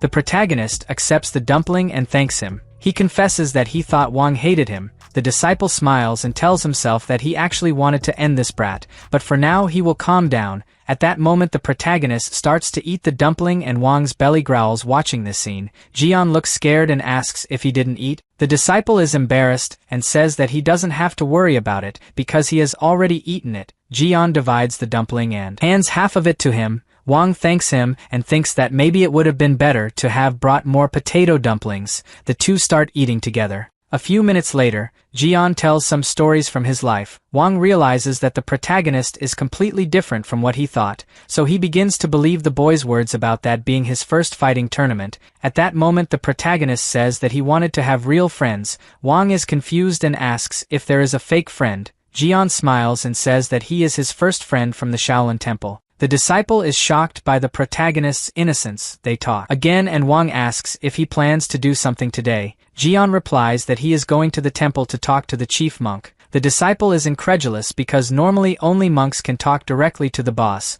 Wang takes advantage and says that he can accompany the protagonist there. Both decide to run down the mountain to get there faster. The disciple understands that staying by the protagonist's side is better than becoming his enemy. Night comes and the scene changes to the head monk's room. Wanho holds a paper in his hand and asks surprised if this is serious. The chief monk is silent. Meanwhile Wanho remains impressed. He asks if the protagonist really intends to learn Shaolin martial arts. This is not the most surprising. Wanho questions how the boy regained his inner energy. The chief monk replies that he did not ask for details. Wanho carefully observes the letter written by Mok and cannot believe that that boy is recovered. In addition, the protagonist is not well regarded by the older disciples. It will be difficult to try to adapt him with the rest of the staff. He tells the chief monk that if Jian's approval depends on him and the other elders, the response will not be very favorable. The boss asks what is the problem with a Shaolin disciple learning martial arts. Wanho gets angry and asks if he agrees to accept someone who knows martial arts from another sect. The boss says that he had a serious conversation with Jian where the boy said that he copied Hong's technique instinctively. He did not know that he belonged to another sect and his master also did not plan to teach him. Wanho doesn't seem very happy, but he thinks that the boss wouldn't make a decision without thinking. In addition, Wanho will be a candidate for the next boss, so it's better not to cause any trouble until then. He asks the boss if the protagonist will be under his orders. The monk answers yes and asks him to treat Jian the same as the other secular disciples. Suddenly Wanho has a fit of rage and shouts that it is impossible to treat this thing like an ordinary child. Suddenly the chief monk looks at him, and at the same moment a strong pressure envelopes Wanho's body. The guy wonders what happened. He can't feel any energy but his body doesn't move. The chief monk quickly removes the pressure and calmly replies that he will think of another method to receive Jian. He decides to make a test for the entire Wonja order. Wanho asks if he wants to test the entire order because of a single secular disciple. He quickly realizes that the chief will not give up because he is planning something behind it. If it doesn't resolve this now, Wonja's future is likely to be affected. The next day, The heads of each division of the Wonja order responded to Wanho's summons and gathered at the Munsu pavilion. Everyone is angry because the chief monk wants to put the protagonist under the responsibility of the order. They are afraid that some sect will try to attack them because of the boy. The leaders accuse Hong of causing all the trouble from the beginning and not suffering any punishment to this day. The Wonja order insists that they will not take responsibility for the boy. Wanho intervenes in the conversation and asks them to calm down. He explains that taking care of the secular disciples is the responsibility of the Wonja order, so there is no way to get away from it. He shouts that he hopes his disciples will take the right action. The leaders ask the master to calm down. One of the disciples says that the best thing to do is to follow the boss's order. After all, the Wonja order is part of the Shaolin Temple, and they must think of the best for the temple. Thinking about it, they decide to let the protagonist live with the other secular disciples. It will be easier to control the leakage of information about him. The Wonja order also insists on investigating what happened between Hong and the top 10 martial artists. Wanho agrees with the decision and ends the meeting. He is determined to find out what the chief monk thinks of doing using the protagonist. Whatever his intention, Wanho intends to destroy and take control of the temple. The scene changes to the mock house. He hands over a talisman to the protagonist. Jian is surprised and asks why he is receiving this. Mok replies that it was a talisman he received for being a virtuous monk. It will have the same effect on Jian. The protagonist thanks him for the gift and sadly confesses that he thought he would be trained by Mok or Master Hong. Mok replies for him to stop being an idiot because now he will live with hundreds of children like him. It's better than training. Alone, Jian tries to argue, but the monk turns his back and says that the boy should take good care of the amulet because he intends to receive it back in 3 years. The protagonist promises that he will do it. Mok slams the door and walks outside. He looks at the stars while saying that he knew this day would come, but his heart is restless. Mok remembers all the moments he had with the protagonist in these last 7 years and realizes that he will miss it. He was preparing to let him go in 3 years, but it seems that he will have to say goodbye first. The protagonist has the same feeling and can't hold back the tears. At that moment, Mok remembers the person who gave him the amulet. He misses the disciple who saved his life very much. Suddenly his thoughts are interrupted by the protagonist. Jian opens the door and tells his master that he comes to visit him whenever he has time, so Mok must not think that he will only see him in 3 years. The monk laughs and replies that he should return home whenever he wants.